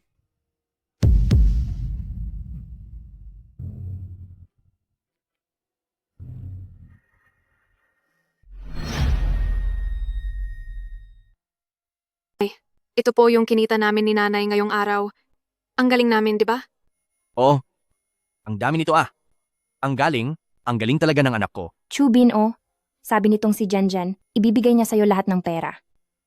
Kapag lumaki na raw siya, kikita pa siya ng mas maraming pera, ibibili ka raw niya ng masasarap na kakanin, at ipapagamot ka niya hanggang sa gumaling ka. Di ba, Jenjen? Opo. Jenjen, talaga bang ganun ang iniisip mo? Opo. Sige, hihintayin ni Papa na lumaki ka na. O siya, Jenjen, maghilamos ka na at matulog. Sige po. Sige na anak. Chunhua, huwag ka naman masyadong masungit. Kahit sa akin ka na lang magsungit. Huwag kay Jenjen. Dapat malambing ka sa kanya. Bakit? Ngayong may anak ka na, kinalimutan mo na ang asawa mo? Ay hindi. Ano ba tong pinagsasabi mo? Sa paningin ko, ikaw pa rin ang palaging una. Namamanghalang ako, simula noong dumating si Jenjen sa pamilya natin, paayos ng paayos ang buhay natin. Pati na rin tong katawan ko. Tignan mo ako ngayong araw.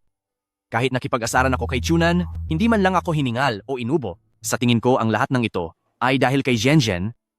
Kaya plano ko, pagkalipas ng ilang araw, maghahanap na ako ng trabaho. Hoy, huwag muna. Hintayin mo munang gumaling ng husto ang katawan mo. May pera naman tayo ngayon, kaya huwag mag-alala. Oo nga pala, ngayong araw, may isang boss na nagustuhan ang gawa ko. Inirekomenda pa niya ako na pumunta sa syudad para maging tea master sa isang tea house. Talaga? Mahal? Sa tingin ko ang pagpapakasal sa'yo, ang pinakamalaking swerte sa buhay ko. Ibig bang sabihin ay pupunta na tayo sa syudad? Ay nako, pwede pa naman nating pag-usapan yan. Kahit saan naman ay pwede tayo. Basta, kailangan gumaling muna ang katawan mo ng husto, bago ang lahat.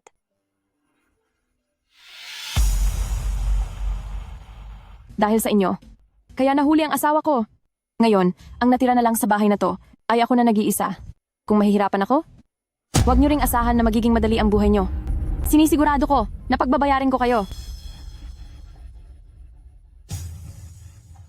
Pupunta lang po ako sa bundok para kumuha ng panggatong para makapagluto na si nanay mamaya. Jenjen, bilisan mo. Sumama ka na kay tita. Nakita ko nang pabalik na ang nanay mo. Nasaan po si nanay? Sumama ka na sa akin. Sabi ng nanay mo may 30 minuto pa bago siya tuluyang makauwi. Sige po.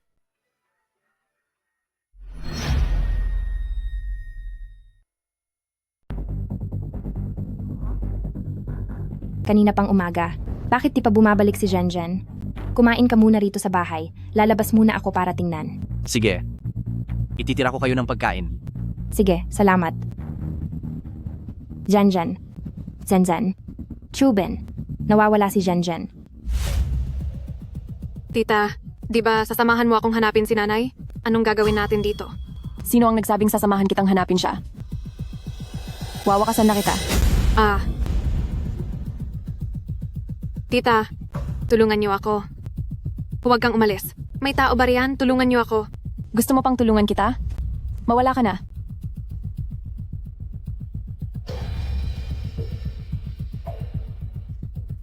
Dito sa lugar na ito, walang tao at may mga mababangis na hayop pa. Tingnan natin kung paano ka mahahanap ni Lee Chunhua. Siguradong pagkatapos ng 3 araw mo rito, wala ka na sa mundong ito. Zenjen. Nakita niyo ba si Jenjen na dumaan? Jenjen, wala kaming nakitang anino niya. Nawala siya. Tulungan niyo naman akong hanapin siya. Dito sa maliit nating nayon, may mawawala pa? Baka naman may kasamang lalaki? At nakipag-date lang, hindi lang sinasabi sa'yo. Ikaw. Sino ba ang kasing yaman mo? Binigyan kayo ng maraming pera ni Shiulin Company, pati sa bukid, hindi mo na kailangang magtrabaho. Araw-araw kaming sobrang abala, hindi mo nabantayan ang bata. Wala kaming oras para tumulong sa paghahanap. Ay nako, di ako naniniwalang ang laking tao na niyan, mawawala pa. Baka naman nakuha mo na ang pera at ayaw mo nang alagaan ng bata. Kaya gumawa ka ng eksena at binenta siya. Manahimik ka. Sino bang kasing sama ng ugali mo? Ano? Natamaan ka ba sa sinabi ko, kaya ka nagagalit? Zhu Xiangyun, ikaw talaga. Bakit? Hayaan na. Hindi na ako magsasayang ng oras sa'yo. Mabuti pang hanapin ko na lang siya mag-isa. Chunhua? Anong nangyari? Chubin, nahanap na ba si Jenjen? Buong umaga na kaming naghahanap pero wala talagang makita. Anong nangyayari? Buong umaga na pero, di pa rin nahanap? Nag-aarte lang sila, pinapalabas lang nila yan sa atin. Sa tingin ko, malamang ay naibenta na si Jenjen. Dati naman ay si Zenjen ay isang napakabait na bata. Noong nasa tabi ko pa siya, wala namang problema. Bakit noong napunta kay The Chu family ng ilang araw lang, nawala na agad? Nawawala si Jenzen. Nakita ko si Zhou Xiangyun kaninang umaga, isinasama siya papunta sa bundok. Anong pinagsasabi mo? Hindi ko siya isinama sa bundok. Zhou Xiangyun, magsalita ka. Pinaalis mo ba si Zenzen? Kalokohan. Walang ganoong nangyari. Dati mo pa gustong ipakasal si Jenjen. Ngayong nawawala siya. Siguradong ikaw ang nagpaalis sa kanya. Xiangyun, magsalita ka na. Oo nga, isang babae lang siya. Kapag may nangyaring masama, magkakaproblema tayo. Ay nako, hindi ko alam. Huwag niyo akong harangin. Uuwi na ako para kumain. Linawin mo to sa akin. Kapag di ka nagsalita, malilintikan ka sa akin. Magsalita ka na bilis. Baliw. Bitawan mo ako. Zhou Xiangyun, mabuti pang magsabi ka ng totoo. Kung hindi, papatikimin kita ng gulo. Magsalita ka. Dali, magsalita ka na. Sige na, sige na. Nasa bundok siya. Sumunod kayo sa akin. Zenzen. Jenjen, Kanina pa tayo naghahanap. Kahit anino ni Zenzen, wala tayong makita. Hindi ka ba nagsisinungaling? Dito ba talaga si Jenjen? Babaeng ito, masamang babae ka talaga. Bakit mo hinayaang pumunta ang bata sa masukal na bundok na ito sa ganitong kadelikadong lugar? Kahit matanda, di nangangahas pumunta. Kapag may nangyaring masama, kaya mo bang panagutan? Zhou Xiangyun, napakasama mo talaga. Hindi ba ito ay pananakit sa iba? Bahala kayo kung ayaw niyo maniwala. Chunhua, huwag ka nang masyadong malungkot. Bukas ng umaga ay magre-report ako sa pulis. Hahayaan nating sila ang umasikaso nito. Hindi pwede. Isang batang babae si Jenzen. Hindi siya pwedeng maiwan dito ng magdamag. Kailangang mahanap ko siya. Hindi pwede? Hindi rin kita hahayaang manatili rito ng mag-isa. Bakit hindi pwede? Anak ko si Zenzen. Siguradong sobrang takot na siya ngayon. Tatay din naman ako ni Zenzen ha. Kung may maghahanap, dapat ako yon. Gabi na, di pa rin bumabalik? Siguradong napahamak na ang malas na yan. Ano bang pakialam ko doon? Kapag wala na siya, mapupunta sa akin ang lahat ng pera.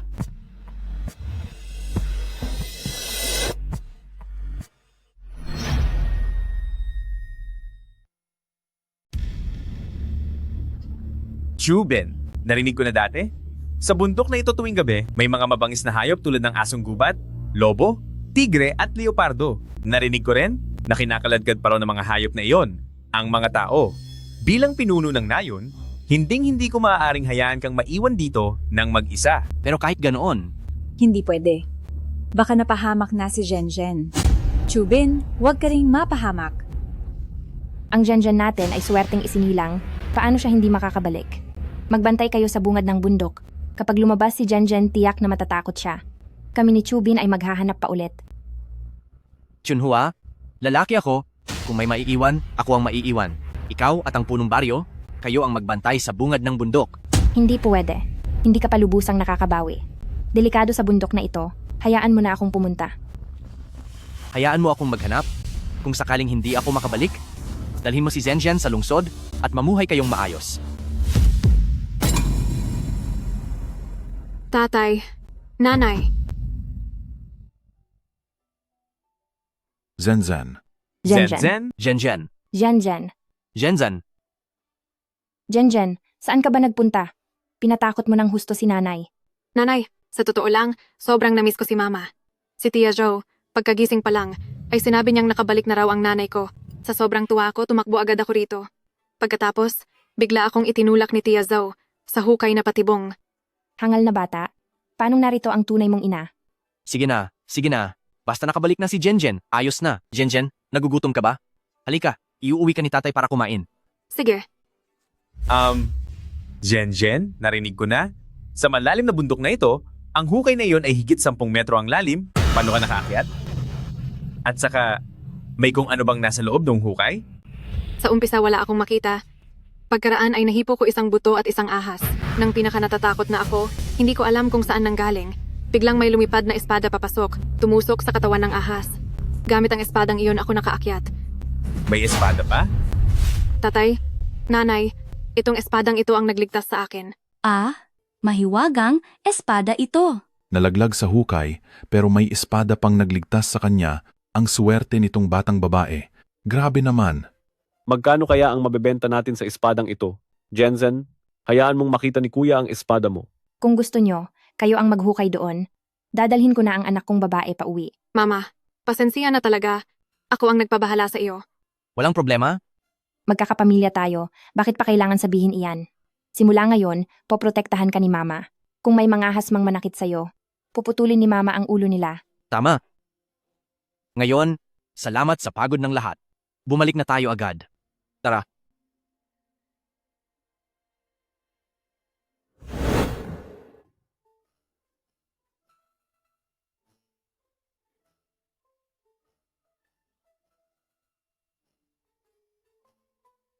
Ah, nandito pala.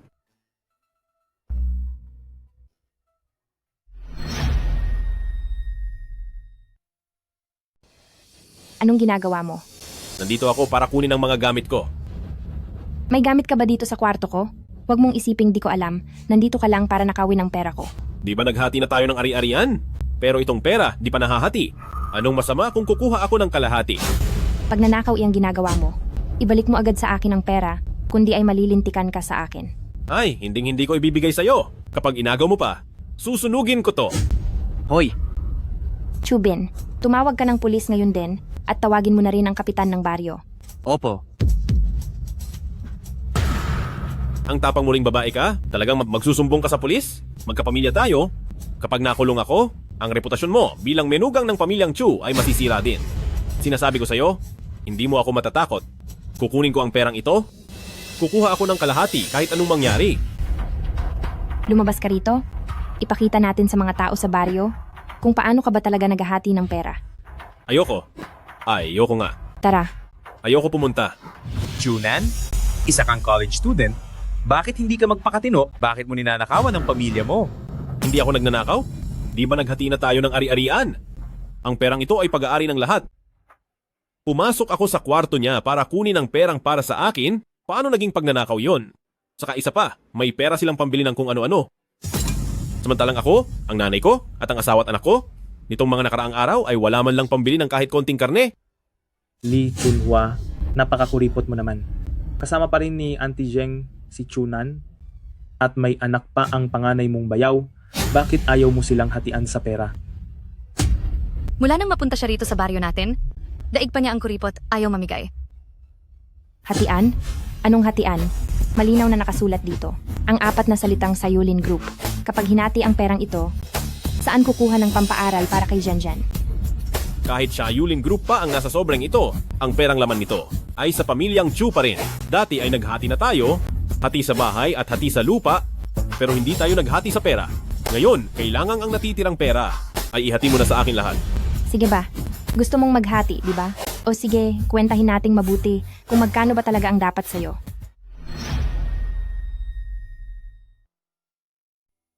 Sige, bilisan mo ang pagkwenta. Siguraduhin mong malinaw yan. Mula bago ka ikasal hanggang sa pagpunta sa bayan, kabuuang 1 taon at kalahati kang nagtrabaho. 4,000 piso ka bawat buwan, kaya ang kabuuan ay 72,000. Oo, tama yan. Ang dote sa kasal mo ay 200,000, ang gastos sa handaan ay 8,000, kaya ang kabuuan ay 208,000. Hindi ba lahat naman ay kailangan ng dote para makapag-asawa? Bakit ganyan ka magkwenta? Ang gintong singsing mo sa kasal, gintong kwintas, mga muebles, at kung ano-ano pang bago, saan mo sa tingin nakuha ang lahat ng yan? Lahat ng yan ay galing sa dote ko na ibinigay sa'yo. Ito. Akala ko pagkatapos mong ikasal, magsisikap ka sa trabaho para makabayad, di ko akalain na mas magiging tamad ka pa. Hayaan na ang gawaing bahay, pero 300 piso lang ang binibigay mo bilang panggastos sa bahay. Kailangan ko pang dagdagan ng 500 piso. Ngayong 5 taon na ang nakalipas. Paubos na ang dote ko. Ngayon ikwenta mo kung magkano pa ang utang ko sa'yo. Pero, kinuha nyo sa nakaraang 2 araw ang kay Sayulin Group, binigyan siya ng 100,000 piso. Nagpakasaya kayo sa labas? Hindi nyo ba man lang naisip na bigyan kami ni inay ng kahit kapirasong karne? Hindi ba kayo nakokonsensya? Anong ibig mong sabihing nagpakasaya gamit ang pera? Malinaw na kasama ko si Zhenzen, pumunta kami sa kalye para magtinda. Anong laro ang sinasabi mo? Sinasabi ko sa iyo, huwag mong gagalawin ang pera ni Zhenzen. Kahit kami ni Chubin ay hinding-hindi yan gagalawin. Ano? Chunan? Pati ang pera ni Zhenzen binabalak mong nakawin? Punong barangay. Nagnakaw siya ng ganito kalaking pera kung itatawag ito sa pulis. Anong gagawin ng mga pulis sa kanya? May nagnakaw dati ng 60,000 piso? Nasentensyahan ng 20 taon. Kwentahin mo na lang. Naku, sister-in-law, huwag kang tatawag ng pulis. Kapag tumawag ka ng pulis, hindi na ako makakalabas sa buhay. Patawarin mo na ako sa pagkakataong ito. Pangako ko, hindi ko na uulitin ang balak sa perang ito kailanman. Patawarin mo na ako. Bibigyan ka ng pagkakataon? Ilang beses ka nang nabigyan, nagbago ka ba? Kung hindi ka makakaranas ng hirap, hindi mo malalaman ang hangganan mo. Ma. Anak ko. Anak, tayo ka na. Ayos lang yan. Alam na ni Chunan ang pagkakamali niya. Kailangan ba talaga siyang pahirapan ng husto? Nay, tulungan mo akong makiusap sa kanila. Ayoko pong makulong. Balita ko kung ano-anong klaseng tao ang nandoon. Siguradong pahihirapan nila ako doon hanggang sa mawala ako. Anak, huwag kang mag-alala. Hindi hahayaan ni nanay na makulong ka. Manugang, pamilya naman tayo rito. Ano ba ang hindi mapag-uusapan ng maayos? Kailangan ba talagang humantong sa ganito? Kung hindi ka nahihiya, ako na ang nahihiya para sa'yo. Nay, hindi nyo pa alam ang buong kwento. Bakit sinisisi nyo agad ang asawa ko? Ano pa bang dapat kong malaman? Si Chunan, nag-alala lang siya na wala kaming makain na karne ng asawa niya. Nagkamali lang siya ng 1 beses. Ngayon naman, naibalik na sa inyo ang pera. At si Chunan ay lumuhod na at humingi ng tawad sa inyo. Bakit ayaw niyo pa rin siyang tigilan? Tanungin nyo kaya siya. Ang dami niyang ninakaw na pera, para ba talaga sa inyo yon? Huwag mo akong simulan sa mga walang kwentang bagay na yan. Walang kasalanan si Chunan. Mula nang dumating ang babaeng ito, palagi niyo na lang siyang pinagdidiskitahan. At balak niyo pa siyang ipakulong. Kamalas-malas naman ni Chunan sa inyo, napakasamang kamag-anak niyo. Sige, dahil hindi naman tayo magkaintindihan at hindi rin maayos ang paghahati sa pamilya, mula ngayon, puputulin na namin ang ugnayan sa inyo bilang ina at kapatid. Ayos na ba yan? Chuben, huwag ka nang makipag-usap sa kanila. Tay, Chubin, pag-isipan mong mabuti ang desisyong ito. Sige. Putulin natin. Kung gusto nyo, putulin na natin. Dahil sa trato nyo kay Chunan, ituturing ko na rin hindi kita naging anak. Chunan, tara na, uwi na tayo. Alis na tayo. Nay, nagugutom na ako. Sige, igagawa kita. Hay naku, ang Li Chunhua na yan. Napakawalang puso talaga. Wala man lang itinira para sa atin. Hayaan mo na, lalabas na lang ako para maghanap ng makakain. Sister-in-law, bakit ka narito? Yung masamang asawa ng kapatid mo, masyado akong pinahirapan. Wala ka ba talagang balak na gumanti? Ano bang paraan ang naisip mo? Sandali, hindi tama ito, hindi maaari. Ano ang kinatatakutan mo? Kapag nakontrol ang dami nito, hindi sila mapapahamak ng tuluyan. Kapag nasa ospital na sila, ang 100,000 piso at ang buong The Chu family, mapupunta na sa iyo ang lahat. Mama, Zenzen, anong nangyayari sa iyo? masakit ang tiyan ko. Bakit ang init-init ng ulo mo? Isakay mo kami sa tricycle, dalhin mo kami sa ospital. Chubin, anong nangyari sa iyo? Chubin. Zenzen, Punong barangay, tingnan mo bilis. Hindi ko alam kung bakit sila nawalan ng malay. Hindi ko talaga sila magising. Tingnan mo, dali. Ay naku, mukhang hindi maganda ang kulay nila. Tila nalason sila. Halika, tumawag tayo ng tulong. Bilis! Sige, umalis na kayong lahat. Kapag wala na ang lahat, magiging akin na lang ang The Chu family.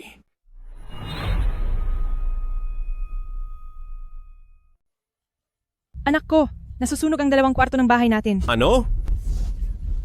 Huwag kang pumunta doon. Pero yung 100,000 piso na yon, yung 100,000 piso, hindi ko pwedeng hayaang mawala na lang yon. Anak, ang pera ay pwedeng kitain ulit. Pero kapag nawala ka, mawawala ang lahat. Ay naku. Bakit walang tumutulong dito? Pumunta silang lahat sa ospital? Hindi sila darating? Naku, ang bahay ko! Ang bahay ko! Anong pumunta sa ospital? Nasa loob ang kapatid mo. Hindi pa sila lumalabas. Dinala sila ng kapitan sa ospital kaninang madaling araw pa. Kung hindi ko lang sana pinakinggan ang payo ni Zhou Xiangyun, siguradong tutulong silang mag-apula ng apoy. Kasalanan ko ang lahat. Kasalanan ko ang lahat. Anak, anong sinasabi mo? Bakit naging kasalanan mo? Ay nako, sa baryong ito, bakit ang daming kakaibang nangyayari ngayon? May nawala lang doon sa timog. Tapos dito naman ay may sunog. Nawala? Sinong nawala? Si Zhou Xiangyun nga. Sino pa ba? Parang uminom siya ng Diclorvos. Siguro dahil ang asawa niya ay nakulong na, kaya hindi na niya kayang mamuhay mag-isa. Dumating na ang karma. Dumating na ang karma.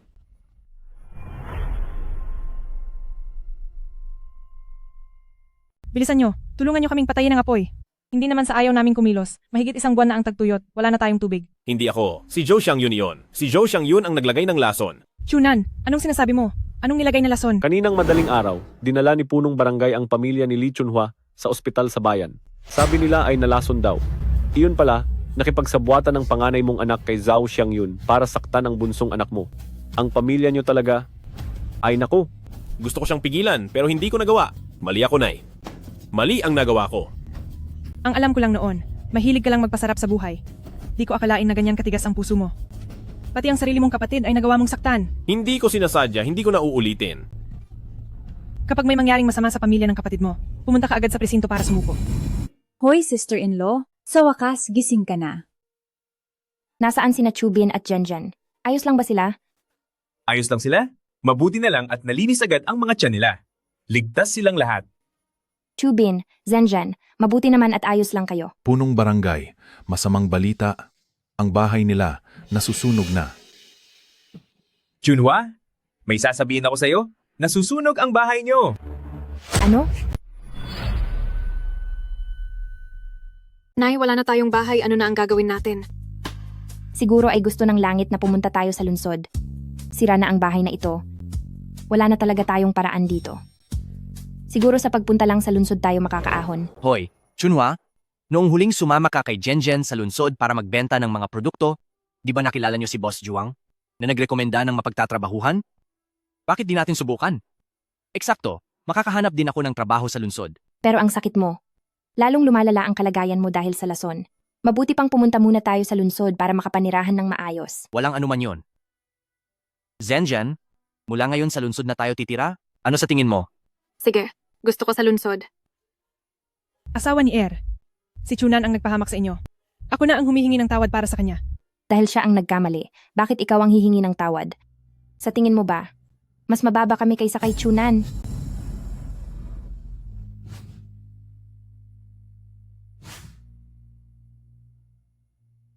Sister-in-law, mag-iingat kayo sa lungsod. Naintindihan ko. Chubin, mamimiss kita.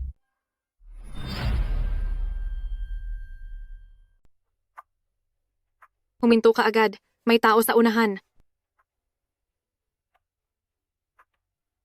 Lola, Bakit ang tapang ng batang ito? At nagawa mo pang alalayan siya? Oo nga. Paano kung bigla kanyang singilin at pagbintangan ka? nahimatay si Lola. Aalalayan ko si Lola. Bakit naman niya ako sisiraan? Gisingin ang matanda. Kung sabihin niyang ikaw ang nakabundol, kahit magsalita ka, mahihirapan kang magpaliwanag. Kahit ano pa, kailangan muna nating iligtas ang tao. Hindi natin pwedeng hayaang nakahandusay lang siya sa lupa. Halika. Tulungan ninyo ako. Dalhin natin siya sa ospital. Kung gusto ninyong makialam, kayo na. Kami hindi sasama. Dalhin sa ospital? Sa tingin ko, gisingin na lang. Pag dinala pa sa ospital, gagastos pa tayo. Hindi pa natin alam kung ang matanda may dalang pera o wala. Kung tayo ang mag-aabuno, baka tayo pa ang malagay sa alanganin. Sobra ka naman. Binubuntungan mo ba ng galit ang matanda? Ma, huwag mo na siyang kurutin. Gising na si Lola. Uy, nagising na. Talagang nagising nga. Pag kumain ka ng candy, hindi na iindahin ang sakit. Sa ganitong paraan, hindi nasisisihin ni Lola si Mama sa pagpalo sa kanya. Bakit ako nakahiga rito? Lola, nahimatay po kayo kanina. Si Mama po ang nagligtas sa inyo. Mga pinagkakautangan ko ng loob. Sumumpong na naman. Ang matagal ko ng sakit sa ulo. Buti na lang at nandyan kayo. Kung hindi, ewan kung hanggang kailan pa ako nakahandusay dito. Bakit ang sakit ng mukha ko?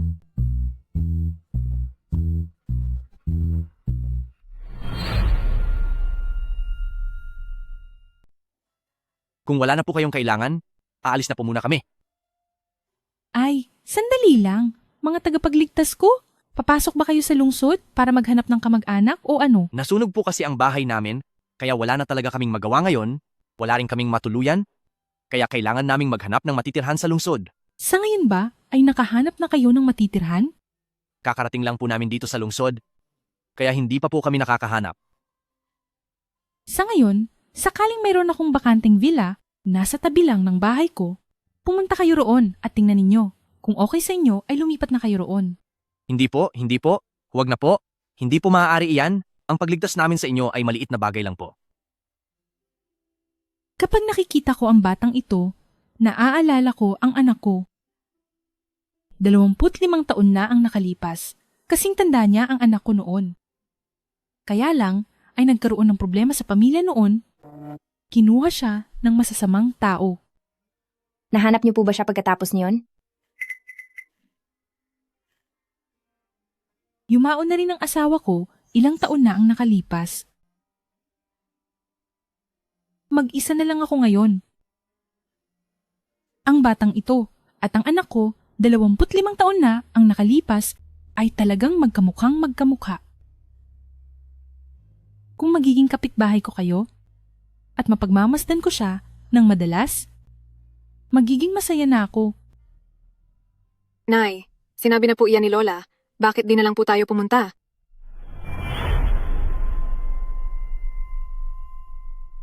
Ha. Sige. Bossan. Wawawala akong pera. Ay. Bossan, pakiusap. Maawa po kayo. Huwag niyo saktan ng anak ko. Magkano ba ang utang niya sa inyo? Babayaran ko. Babayaran mo ako? 300,000. Kaya nyo ba yung bayaran? Anong 300,000? Dahil hindi nyo kayang magbayad, hindi ko naman kayo pipilitin. Nabalitaan ko na mayroon kayong 30 ektaryang lupain at 10 lote. Ilipat nyo yan sa pangalan ko. Hindi maaari. Ang mga lupang yan, ang nagsisilbing buhay naming mga taga na yon, hindi namin yan maibibigay. Matanda ka? Ang lakas ng loob mong sumagot sa akin? Turuan nyo ng leksyon. Ano ba talaga ang gusto nyo? Simple lang, lumayas kayo rito, ilipat sa akin ang bahay na to. At huwag na kayong tutapak kailanman sa Lin Village. Bossan, hindi pwede. Ang Lin Village ay tahanan namin ng nanay ko. Ayaw kong umalis sa Lin Village. Ayaw nyo umalis sa Lin Village? Ang kapal ng mukha nyo matapos mangutang? Lumayas kayo. Anak.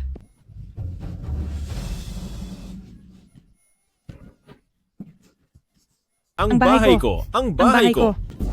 Tay, Nay, ang ganda naman dito. Para tayong pumasok sa mundo ng mga kwento. Halatang-halata naman na noong kabataan niya, siguradong isa siyang mahalagang tao, kaya naman nagkaroon siya ng ganito kagandang bahay. Ngayon ay may matitirhan na tayo. Ayos na ang lahat. Jen, bukas ay mag-a-apply si nanay sa tea house, bibilhan kita ng masasarap na pagkain, at bibilhan ko rin ng gamot ang tatay mo.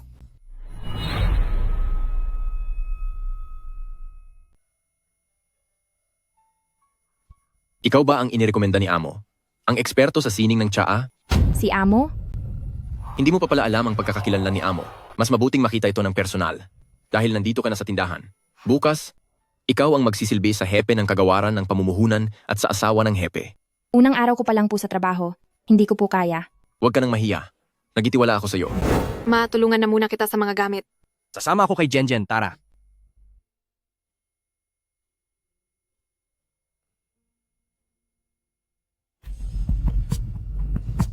Ate Fang, di ba ikaw ang laging nag-aasikaso sa mga espesyal na panauhin?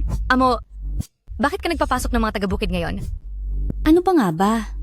Dumaan sa backer yan. Ang inaalala ko baka ang babaeng yan magpakitang gilas sa harap ng hepe at ng asawa nito ngayon at bukas bigla na lang maging supervisor na natin.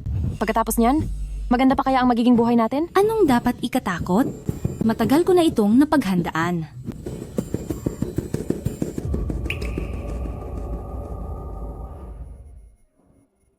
Titingnan namin kayo kung may kailangan kayong tulong. Wag na po, salamat.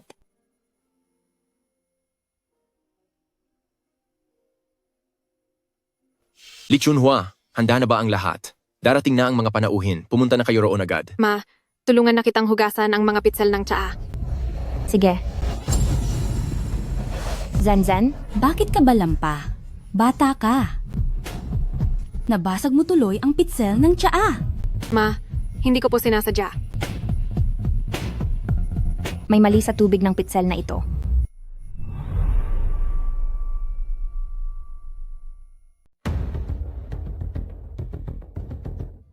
Walang tamis ang tubig na to. Ang tapang ng amoy. Ang tubig na ito ay dinala ng asawa ko mula sa bundok na mahigit 10 kilometro ang layo. Hindi nito pwedeng makulayan ang kamay ng anak ko. Janjan, sige na, kumuha ka ng tubig at hugasan mo yan. Sige po.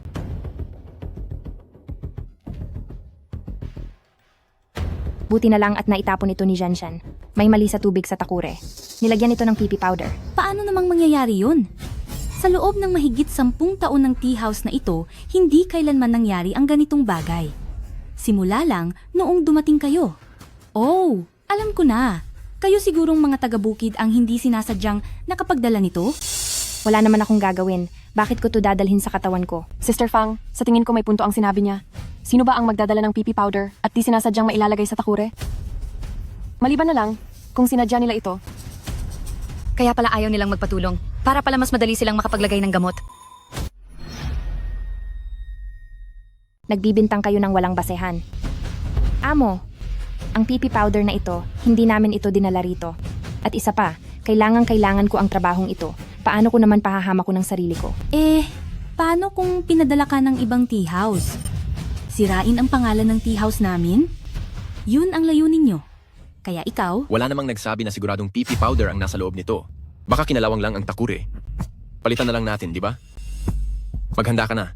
Asikasuhin mo ang mga bisita mamaya. Pag-usapan na lang natin ang iba mamaya. Ang pamilya mo ay dun muna sa lugar na pahingahan para makapagpahinga. Ang iba naman, lumabas na at mag-asikaso ng bisita. Huwag na kayong tumayo lang diyan.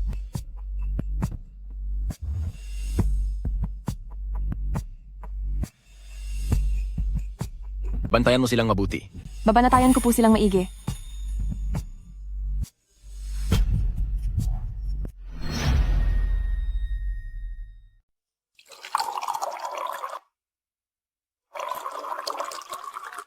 Direktor at Mrs. Direktor, handa na po ang tsaa. Tuloy po kayo. Ito po ang Preaching Ming Longjing. Direktor at Mrs. Direktor, masiyahan sana kayo. Napakabango naman ng tsaang ito. Ang tsaang ito. Bakit po? May problema ba? Ang bango ng tsaa ay sakto sa tagsibol. Ang isang tasa ng longjing ay nakakaakit ng puso. Ang husay ng gumawa ay dama sa bawat dahon. Sa bawat higop, parang isang tula ng kalikasan. Gagantimpalaan ko.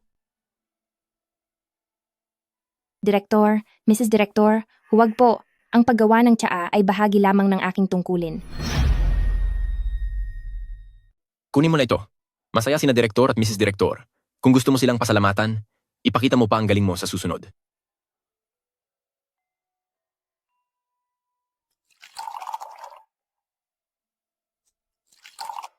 Kung ganoon, binabati ko sina Direktor at Mrs. Direktor ng panghabambuhay na pagsasama at wagas na pagmamahalan.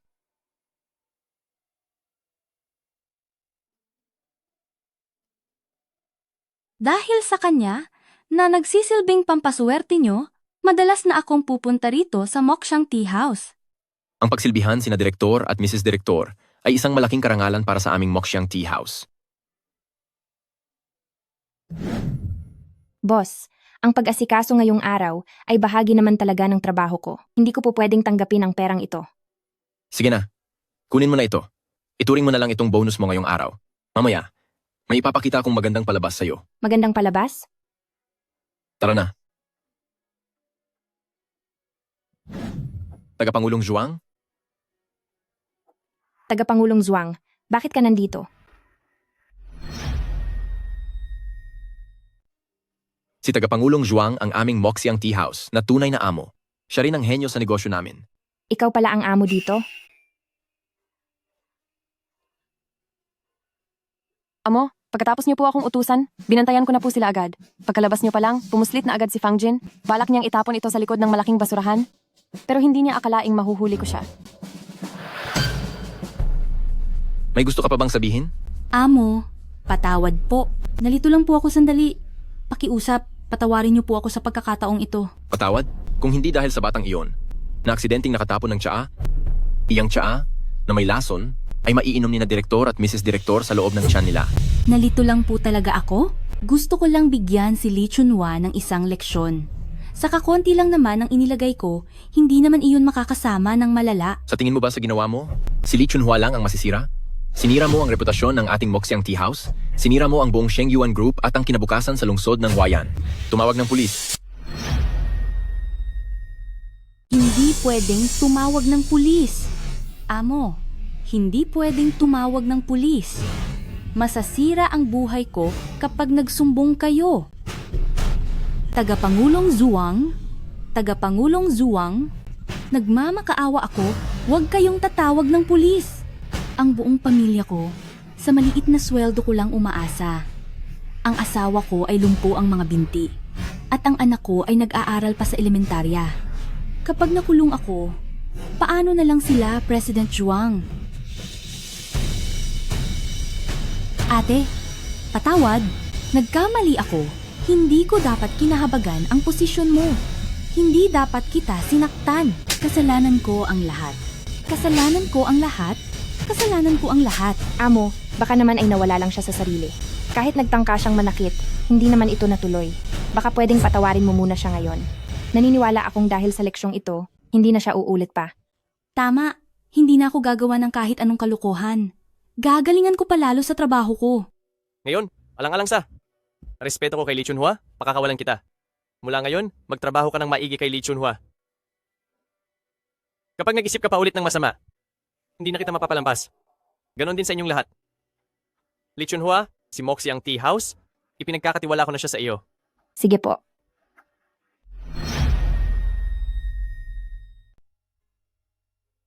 Tagapangulong Zhuang, salamat sa paghatid sa amin.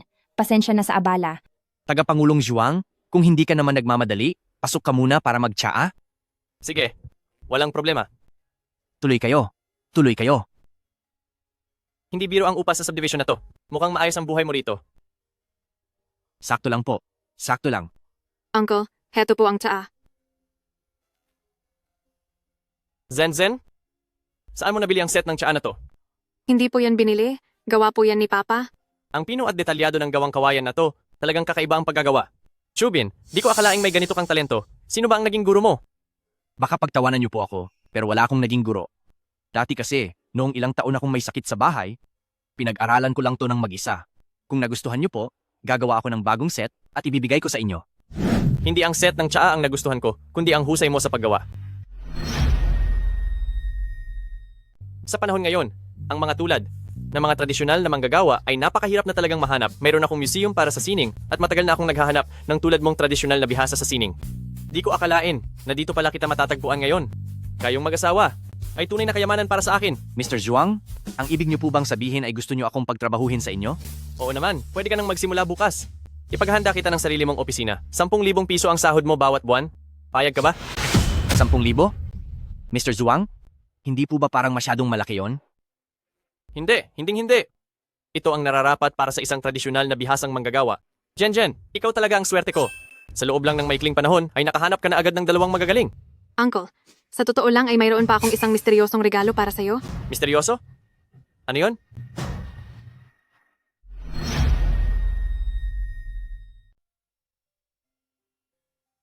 Ang espadang ito ay matibay at matalim, at nagliliwanag pa ito tuwing gabi. Sabi ng mga tao rito ay antigo ito, masasayang lang ito kung nasa akin lang, kaya ibibigay ko na lang po ito sa inyo, Tito.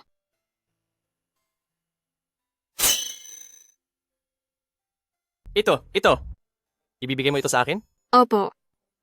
Salamat po, Tito, dahil tinulungan niyo kaming turuan ng leksyon ang mga masasamang tao at nahanapan niyo pa ng trabaho ang mga magulang ko.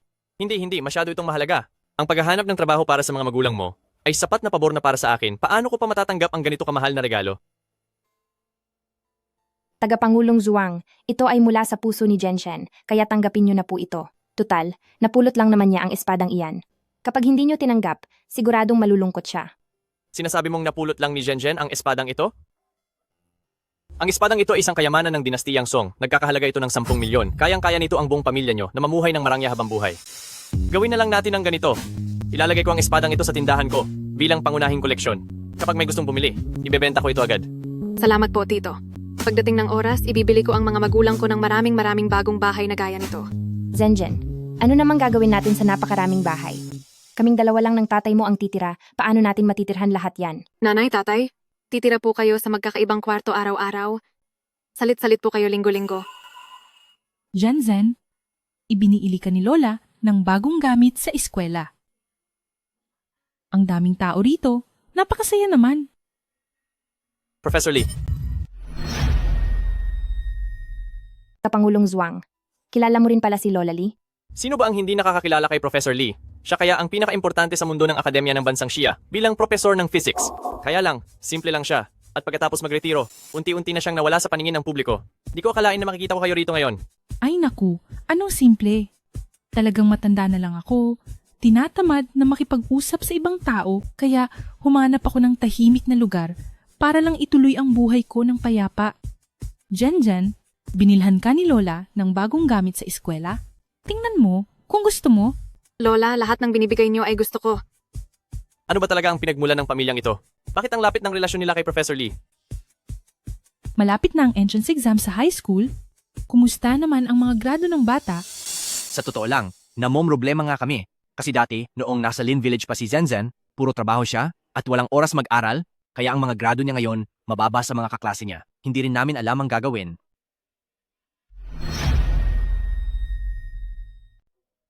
Zhenzhen pagkatapos ng klase mo, pumunta ka sa bahay ko, ako na ang magtuturo sa'yo. Sige po. At kung sa tingin mo naman, hindi sapat ang turo ko, tatawagan ko ang mga estudyante ko at sila ang magtuturo sa'yo. Naku, napakabuti nyo naman. Ang antas ng pinag-aralan nyo ay mas mataas kaysa sa amin ni Chubin. Kaya ang pag-aaral ni Zhenzhen ay ipinauubayan na namin sa inyo. Pagdating ng araw na magkolehiyo si Zhenzhen, siguradong magiging top student siya. Tungkol dyan, wag na kayong mag-alala. Sisiguraduhin kong matuturuan ko ng mabuti si Zhenzhen. Si Zhenzhen kasing edad ng anak ko noong nawala siya. Kaya ituturing ko siyang parang sarili kong anak sa paggabay sa kanya. Sige po. Lola Lee, ayos lang naturuan nyo siya. Pero anak ko pa rin si Zhenzhen. Huwag nyo siyang aagawin sa akin. Ay naku! Nandito na pala si Chunan? Pumili lang ako ng alak, shot muna tayo. Salamat, Kuya Zhang. Iba talaga ang swerte ni Kuya Zhang. Wala to, maliit na bagay lang. Tara sa kwarto ko, inom tayo habang naglalaro ng isang round. Anong ginagawa niyo?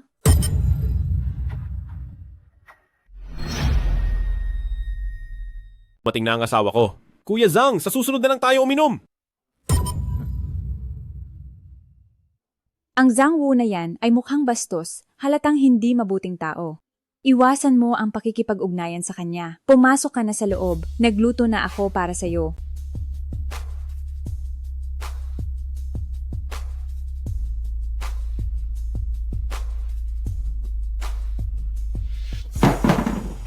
Ano bang pinapakain niyo sa akin? Chunan, anong nakain mo? Huwag mong takutin ng bata. Binibigyan kita buwan-buwan ng Mahigit 1,000 pisong panggastos. Tapos ito lang ang ipakakain mo? Chunan, nasa lungsod tayo. Wala sa probinsya. Ang mahigit 1,000 piso buwan-buwan, pagkatapos ibayad sa upa ay halos wala nang natitira. Mabuti nga at may nakakain pa tayo. Hindi ako naniniwala. Siguradong itinatago mo lang ang pera. Ibigay mo sa akin. Wala na talaga akong pera. Kung di ka lang sana hirap makahanap ng trabaho. Ang anak natin ngayon ay wala man lang pambili ng gatas. Hoy, ikaw na babae ka. May gana ka pang sisihin ako? Wala akong kinikita? Wala akong kinikitang pera. Umalis ka na. Anong ginagawa mo pa rito? Palaging nabibigo si Chunan sa paghahanap ng trabaho. Huwag mo na lang siyang patulan. Chunan, sige na, amuhin mo na ang asawa mo. Baka ilayo niya sa iyo ang anak niyo. Hayaan mo siyang umalis. Mababawasan pa ang pakakainin ko rito. Nabulag talaga ako noon. Bakit ba ako sumama sa isang walang kwentang katulad mo? Wala nang makain, wala pang maisuot at kailangan pang tumira sa ganitong bulok na bahay. Wala man lang maayos na matuluyan. Sige, ngayon minamaliit mo ako dahil wala akong kwenta, di ba? E di maghanap ka ng lalaking may kwenta, layas. Huwag na kayong kumain lahat.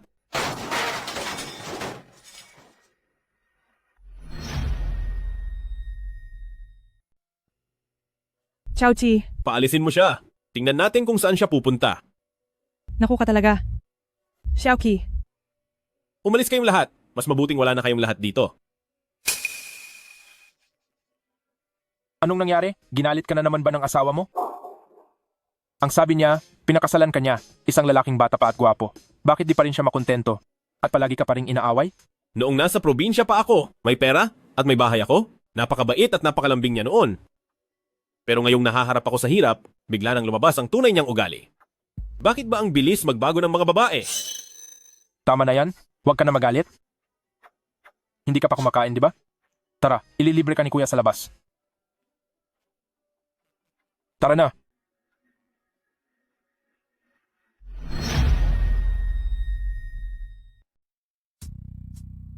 Kuya Zhang, may alam ka bang paraan para kumita? Isama mo naman ako. Chunan naman, sa ganito mong kabata at kagwapong itsura, kahit ano pang gawin mo, siguradong pera agad yan, di ba? Kuya Zhang, ano bang sinasabi mo? Hindi ako ganyang klaseng tao. Hindi, Chunan. Makinig ka muna sa sasabihin ko. Narinig mo na ba ang tungkol sa mga audition? Sumama ka lang sa akin sa Haicheng, isasali kita sa audition ng malalaking kumpanya at gagawin kitang sikat na artista. Sa itsura mong yan, tumayo ka lang sa entablado, tapos kumanta ka lang ng konti, siguradong hahabulin ka na ng mga babae, di ba? Sa oras na yon, mamomroblema ka pa ba sa pera? Kuya Zhang, may ganoon ka palang koneksyon? Pero hindi ko kaya.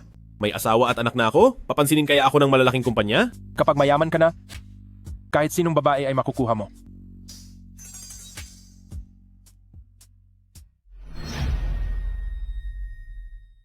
Sa hirap ng buhay ko ngayon, hindi ko alam kung kumusta na si Chubin. Anong iniisip mo? Kain na tayo. Kuya Zhang, may gagawin pa ako? Sa susunod na lang ako babawi.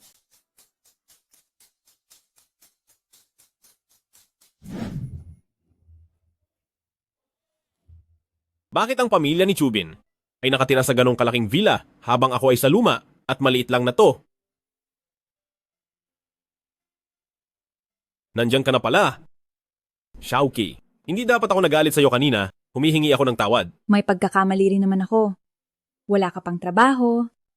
Hindi dapat ako nagsalita ng masama sa'yo. Xiaoqi, pagbubutihan ko ang paghahanap ng trabaho.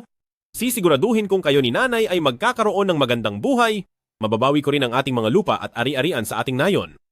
Mabuti naman at ganyan na ang iniisip mo. Pero, wala na masyadong natitirang pera sa atin. Tapos napakalaki pa ng mga gastusin dito sa lungsod. Hay, ang mga susunod na araw, kailangan pa rin nating mabuhay. Uy, hulaan mo kung sino ang nakita ko ngayon? Sino? Ang pamilya ni Chubin. Sila ngayon, nakatira na sa isang malaking villa. Sa tingin mo ba ay yumaman na sila ng husto? Kung kumita man sila ng malaki, ano namang pakialam natin doon? Saka hindi ba matagal na tayong nagkabukod ng pamilya? Nagkabukod nga tayo, pero sa huli ay magkadugo pa rin naman tayo. Maayos na ang kalagayan nila ngayon. Hindi naman siguro nila tayo hahayaang maghirap ng ganito? Anong gusto mong sabihin? Ang ibig kong sabihin, maaari mo bang puntahan ang hipag mo para humiram ng kaunting pera? Kapag nakahanap na ako ng trabaho, babayaran din natin sila agad. Chunan, noong una ay, ikaw mismo ang nagpumilit na magbukod tayo. Tapos ngayon ay, uutusan mo akong mangutang? Hindi ko kaya yan. Kung hindi ka pupunta, anong gagawin natin ngayon? Nganga na lang ba tayo? O mamamalimos na lang sa kalsada? Chunan, kung hindi ka pa makahanap ng magandang trabaho, pwedeng kahit anong mabigat na trabaho ay pasukin muna natin. Hindi mo pwedeng idaan sa utang ang lahat dahil mas lalo tayong maghihirap, hindi yan ang tamang solusyon. Bakit ba ang tigas ng ulo mo? Kaya ko naman na. Samahan kang magtiis sa hirap araw-araw, pero naisip mo ba ang anak natin? May paninindigan ka nga, pero walang kasalanan ng bata. Napakabata pa niya. Para samahan kang magdusa ng ganito? Kung wala na talagang paraan, mapipilitan akong iwan na lang siya sa ampunan. Hoy, ibalik mo sa akin ang anak ko. Ibalik mo sa akin ang anak ko. Ibalik mo sa akin ang anak ko. Hay nako, hindi na pwedeng magpatuloy ang ganitong buhay. Anak, wag mo akong sisihin kung mukha akong malupit. Wala lang talaga akong pera para buhayin ka. Tumira ka muna sa ampunan ng ilang taon. Kapag nakapag-ipon na si Papa, susunduin kita. Okay ba yon? O di ba? Sige na, payag na ako. Bukas na bukas din. Ay hihiram ako ng pera sa kanila, ayos na ba? Iyan ang mabuti kong asawa. Sister-in-law, bayaw.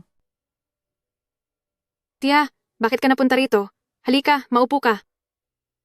Jenzen, nasaan ang mga magulang mo? Pumasok sa trabaho. May kailangan ka ba sa kanila?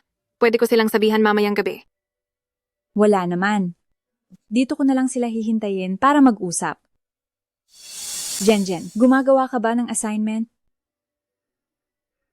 Ginoong Dongguo at ang Lobo.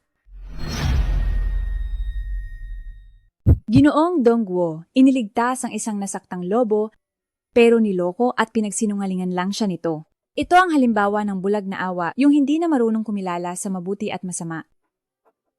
Tia, hindi ko naman sinasadyang magbasa ng storybook. Nag-aral muna ako bago ko to binasa. Ang trato ni Chunan sa akin, hindi ba't ganito rin? Pinakasalan ko siya noon dahil naawa ako sa kanya, hindi ko akalain na pagkatapos ng kasal, puro panlalait lang ang gagawin niya sa akin, at ngayon ginagamit pa niya ang bata para pilitin akong mangutang sa mga kapatid ko. Salamat, Jenjen. Naintindihan na ni Tia.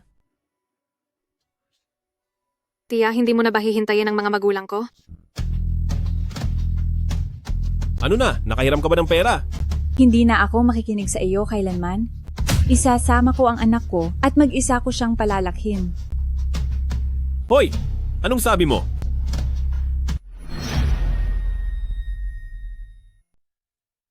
Hoy! Bumalik ka! Ano? Bakit naman? Bakit ang walang kwentang si Chubin ay pwedeng mamuhay ng maginhawa? Habang ako na isang kagalang-galang na graduate ay kailangang tumira sa ganitong sirasirang bahay? Dahil sa pamilya nila kaya nawala sa akin ang asawa at anak ko.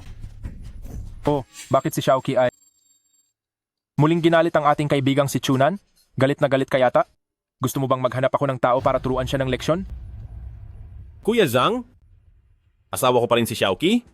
Kung magpapadala ka ng sasaktan siya, para mo na ring hiniya ang pagkalalaki ko. Hehe. Oh, ano na? Ngayong wala na ang asawa mo, gusto mo bang sumama sa akin sa Haicheng para maging sikat na bituin?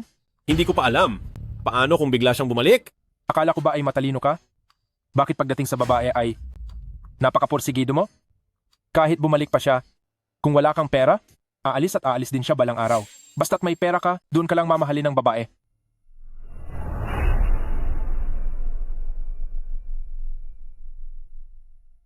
Kuya Zhang, alam kong para sa ikabubuti ko ang ginagawa mo. Gusto ko ring pumunta sa Haicheng para maging sikat na artista.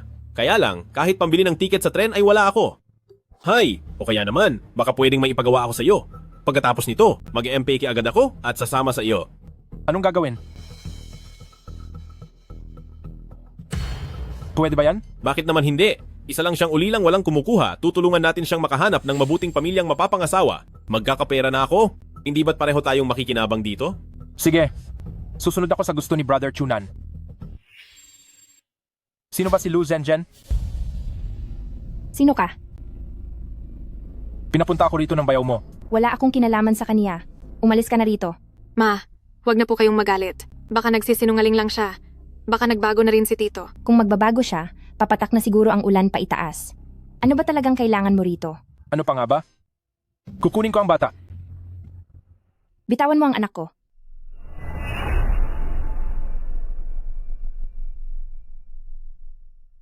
kunin ang bata. Bitawan mo ang anak ko. Mama, iligtas niyo ako. Tulong. May tao ba riyan? Mama. Bitawan mo ang bata. Anong balak mong gawin? Lola, Tanghaling tapat, anong binabalak nyo? Gusto nyo bang tumawag ako sa 110 at magsumbong sa mga pulis? Mukha siyang masamang tao. Mali kayo, sandali lang, nagkakamali kayong lahat. Sa totoo lang, anak ko ang batang ito, kaya iuuwi ko na ang anak ko. Ano bang problema roon? Sinungaling. Kailan pa siya naging anak mo? O sige, tanungin kita, hindi ba't ang pangalan niya ay Lu Zhenzhen? Oo. At ang pangalan ng mama niya ay Li Chunhua, di ba? Oo. Oh, nakita nyo na?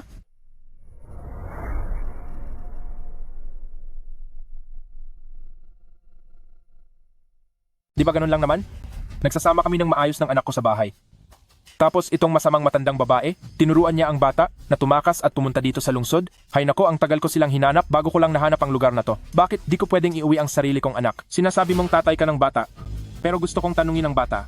Bakit siya nakikinig sa ibang tao at sumama sa kanila? Wag niyo akong pagtawanan. Dahil lang naman to, sa wala kaming pera. Idagdag pa tong ugali ko na medyo mainit ang ulo kong minsan. Nagpanggap itong matanda na may ibibigay na maganda sa bata, kaya syempre sumama sa kanya ang anak ko. Ilang buwan ko silang hinanap bago ako nakarating dito. Siya pala ang masamang tao na kumuha sa bata. Anak naman pala niya yan, bakit mo siya pinipigilan? Alis na. Ay, kasi nungalingan ang sinasabi niya. Nanloloko lang siya. Lola. Lola. Lola.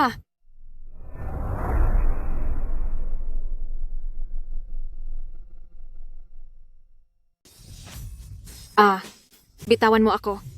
Bitawan mo ako. Bitawan mo ako. Lola. Lola. Huwag niyo siyang kunin. Zhenzhen. Zhenzhen. Ay, magkunwari na lang tayong nag-iimbestiga. Huwag nang patagalin to. 150,000. 150,000? Ay nako, nahirapan talaga kami sa pagkuha sa kanya, alam mo ba? Dagdagan mo naman ang bayad? Hindi pwede. Yan na ang pinakasagad. Mahigpit ang mga autoridad ngayon. Masyadong delikado. Ang batang ito, nasa tamang edad at napakaganda. Tingnan mo ang mukha niya, kamukha niya ang isang artista. Kaya kayo, madali nyo na siyang maibebenta sa malaking halaga, di ba? Maganda nga siya, pero kakaiba ang gusto ng mayayaman ngayon. Hindi lang dapat maganda, gusto nila yung may kapansanan o kulang sa parte ng katawan. Ang daling solusyonan yan, di ba? Mamaya, habang nasa daan, baliin nyo na lang ang mga binti niya at tapos na ang problema, di ba? Tama! Mas masama pa ang loob mo kaysa sa akin. 160,000. Yan na talaga ang sagad. Sige, napagkasunduan na. Sa susunod, dadalhan pa kita ng magandang klase rito.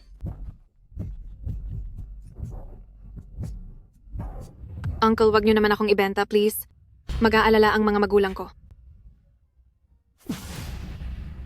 gusto ko talagang mag-alala ang walang kwenta mong mga magulang.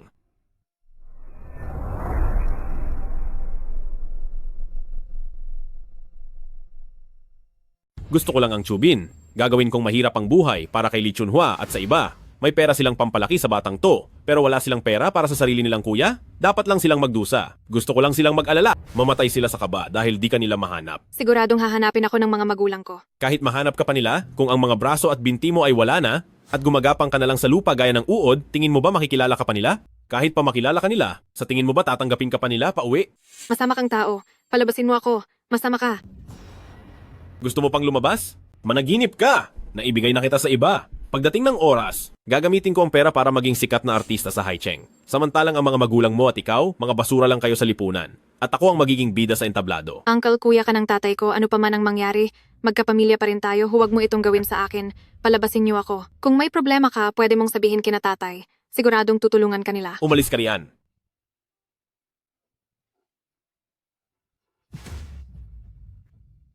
Bitawan mo ako. Huwag kang maingay. Palabasin niyo ako. Paalisin niyo ako rito. Kapag di ka pa tumahimik, ngayon din ay sasaktan kita ng husto.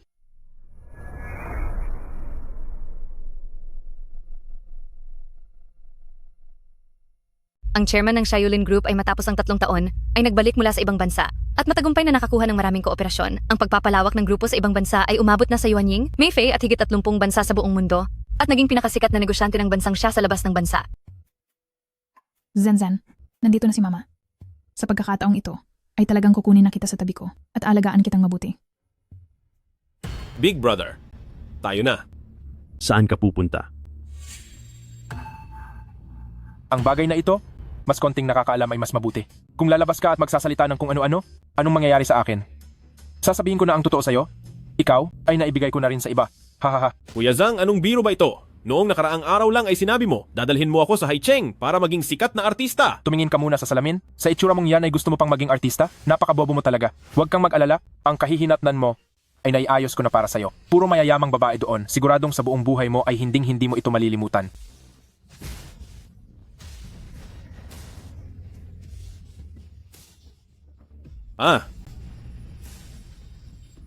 Uncle,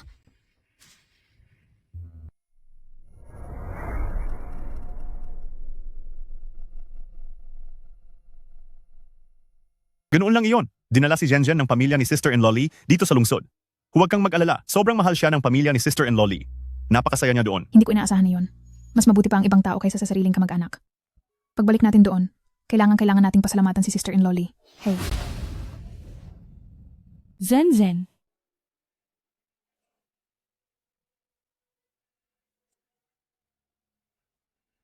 Tia, maghintay ka lang sa bahay. Ako na ang magliligtas kay Zhenzhen. Sa kalagayan mong yan, paano ka pupunta? Hintayin na lang natin ang pagbalik ni Chubin. Marami sila. Natatakot akong baka masaktan ka pa nila ulit. Chunhua.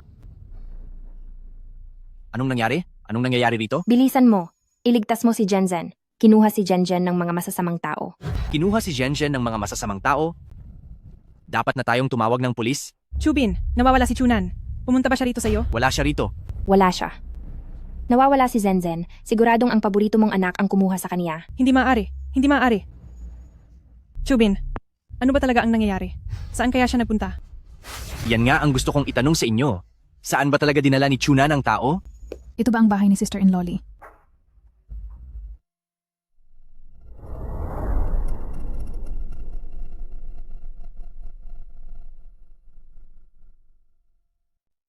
Ate Shuzen, di ba nawala ka na?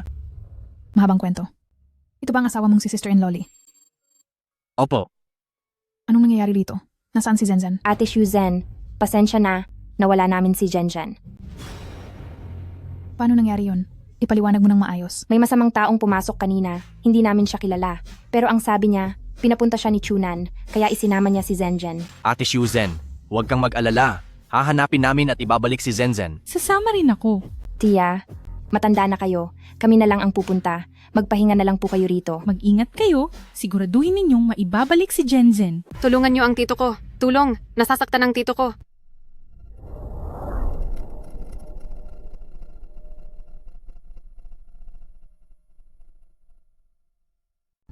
Tumigil ka sa kaingayan. Gusto mo bang tapusin kita? Kuya, pakiramdam ko ang batang ito ay parang may hindi tama. Wala kayang nangyaring masama sa kanya? Lagot na. Hindi na siya humihinga. Hindi, kuya. Nakita mo naman, natamaan lang siya ng stretcher. Hindi naman siguro siya ganoon kahina, di ba? Kung wala na siya, wala na. Sayang lang at mababawasan ang pera natin. Naku naman kuya, anong oras na ba? Pera pa rin ang iniisip mo. Kapag nawalan siya ng hininga, pareho tayong makukulong. Ikalat natin siya sa loob ng bundok. Sino ba ang makakaalam? Ayos lang ba to? Ayos man o hindi, ikaw ang nakasakit sa kanya. Tingnan natin kung sino ang unang huhulihin ng pulis. Hindi niyo pwedeng gawin yan sa tito ko. Tulungan niyo siya. Nagmamakaawa ako sa inyo. Iligtas niyo si tito. Nasa bingit ka na ng panganib, balak mo pang tumulong? Ibigay mo sa akin ang kutsilyo?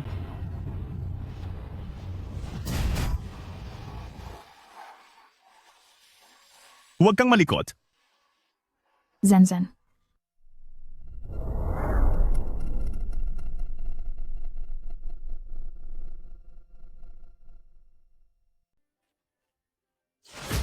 Zhenzhen.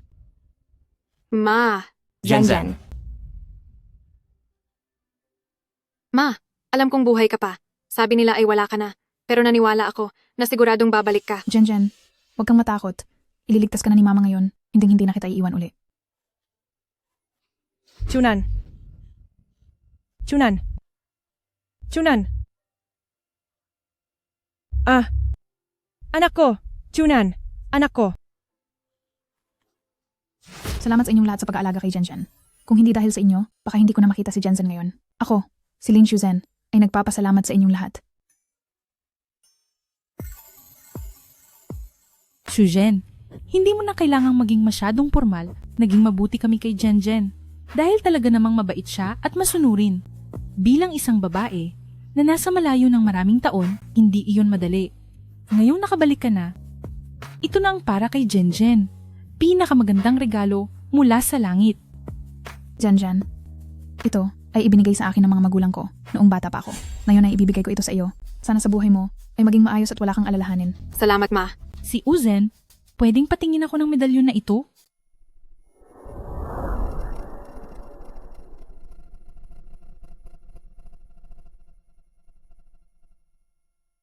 Maaari ko bang makita ang medalyon na ito? Iniwan ko ito para sa tunay kong anak. Ang medalyon. Paano nangyari ito? Nabalitaan ko na noong bata pa si Ate Susan, binili siya mula sa mga masasamang tao. Maaari kayang si Ate Susan ang anak nyo? Ito ang medalyon ng nanay ko. Ibig bang sabihin ay ikaw ang aking lola? Dahil sa pagiging malikot noong bata pa, nawalay ako sa aking mga magulang. Hindi sinasadyang napunta ako sa kamay ng mga masasamang tao. Ang medalyon na ito ay ang nag-iisang alaala na iniwan sa akin ng mga tunay kong magulang. Professor Lee, sabi niyo ay sa anak niyo ito. Kaya, ako ba ang anak niyo? Anak ko! Anak! Salamat sa langit! Sa kabila ng edad ko, ay nakita pa kita ulit. Lola. Kaya pala, tuwing nakikita kita, pakiramdam ko ay nakikita ko ang anak ko. Tunay pala kitang apo. Talagang itinadhana ito. Napakagandang pagkakataon. Lola Lee, hindi ka na mag-iisa simula ngayon. Tama, tama. Ngayon ang anak ko at ang apo ko ay nagbalik na. Ito ay perang ibinigay ni Shiyulin Group para kay Janjan. Itinago ko ito at hindi ginalaw para may magamit siya sa pag-aaral balang araw. Dahil nagbalik ka na, ibabalik ko na sa inyo si Janjan at ang perang ito.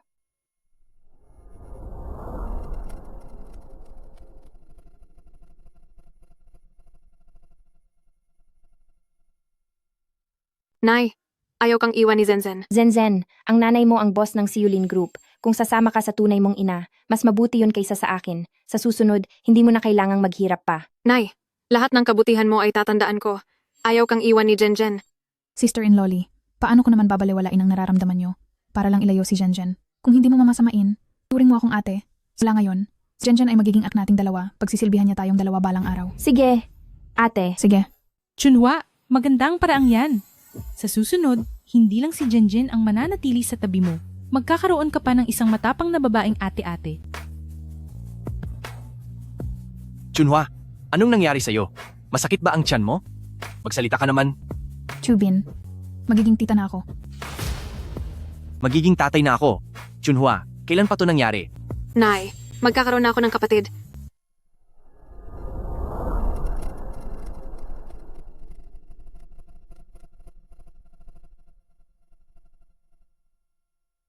Asawa ni Er, buntis ka ba? Ma, bakit po kayo nandito? Nandito ako para sabihin sa'yo. Naayos na ang lahat para sa kuya mo. Uuwi na rin ako sa probinsya. Hi. Ma, ang sitwasyon sa bahay, naintindihan ko na ng mabuti. Saan po kayo titira kung mag-isa kayong babalik? Dito na lang po kayo, tumira kasama namin. Chunhwa, seryoso ka ba talaga? Basta ba, bibigyan niyo ang matandang ito ng makakain araw-araw. Sinisiguro ko na sa hinaharap. Aalagaan ko ng mabuti ang apo ko. Ma, ang batang ito, di pa natin alam kung lalaki o babae. Ma, pamilya naman tayo. Ano ba yung sinasabi nyo? Halika po. Upo kayo. Sige. Sabay-sabay na tayong kumain. Nandito na si Lola. Sa ganong paraan, di na mag-aalala si Papa para kay Lola. Halika, halika, upo. Ay nako, ngayong araw na to, napakagandang araw talaga. Doble ang swerte natin. Dapat maging masaya tayong lahat.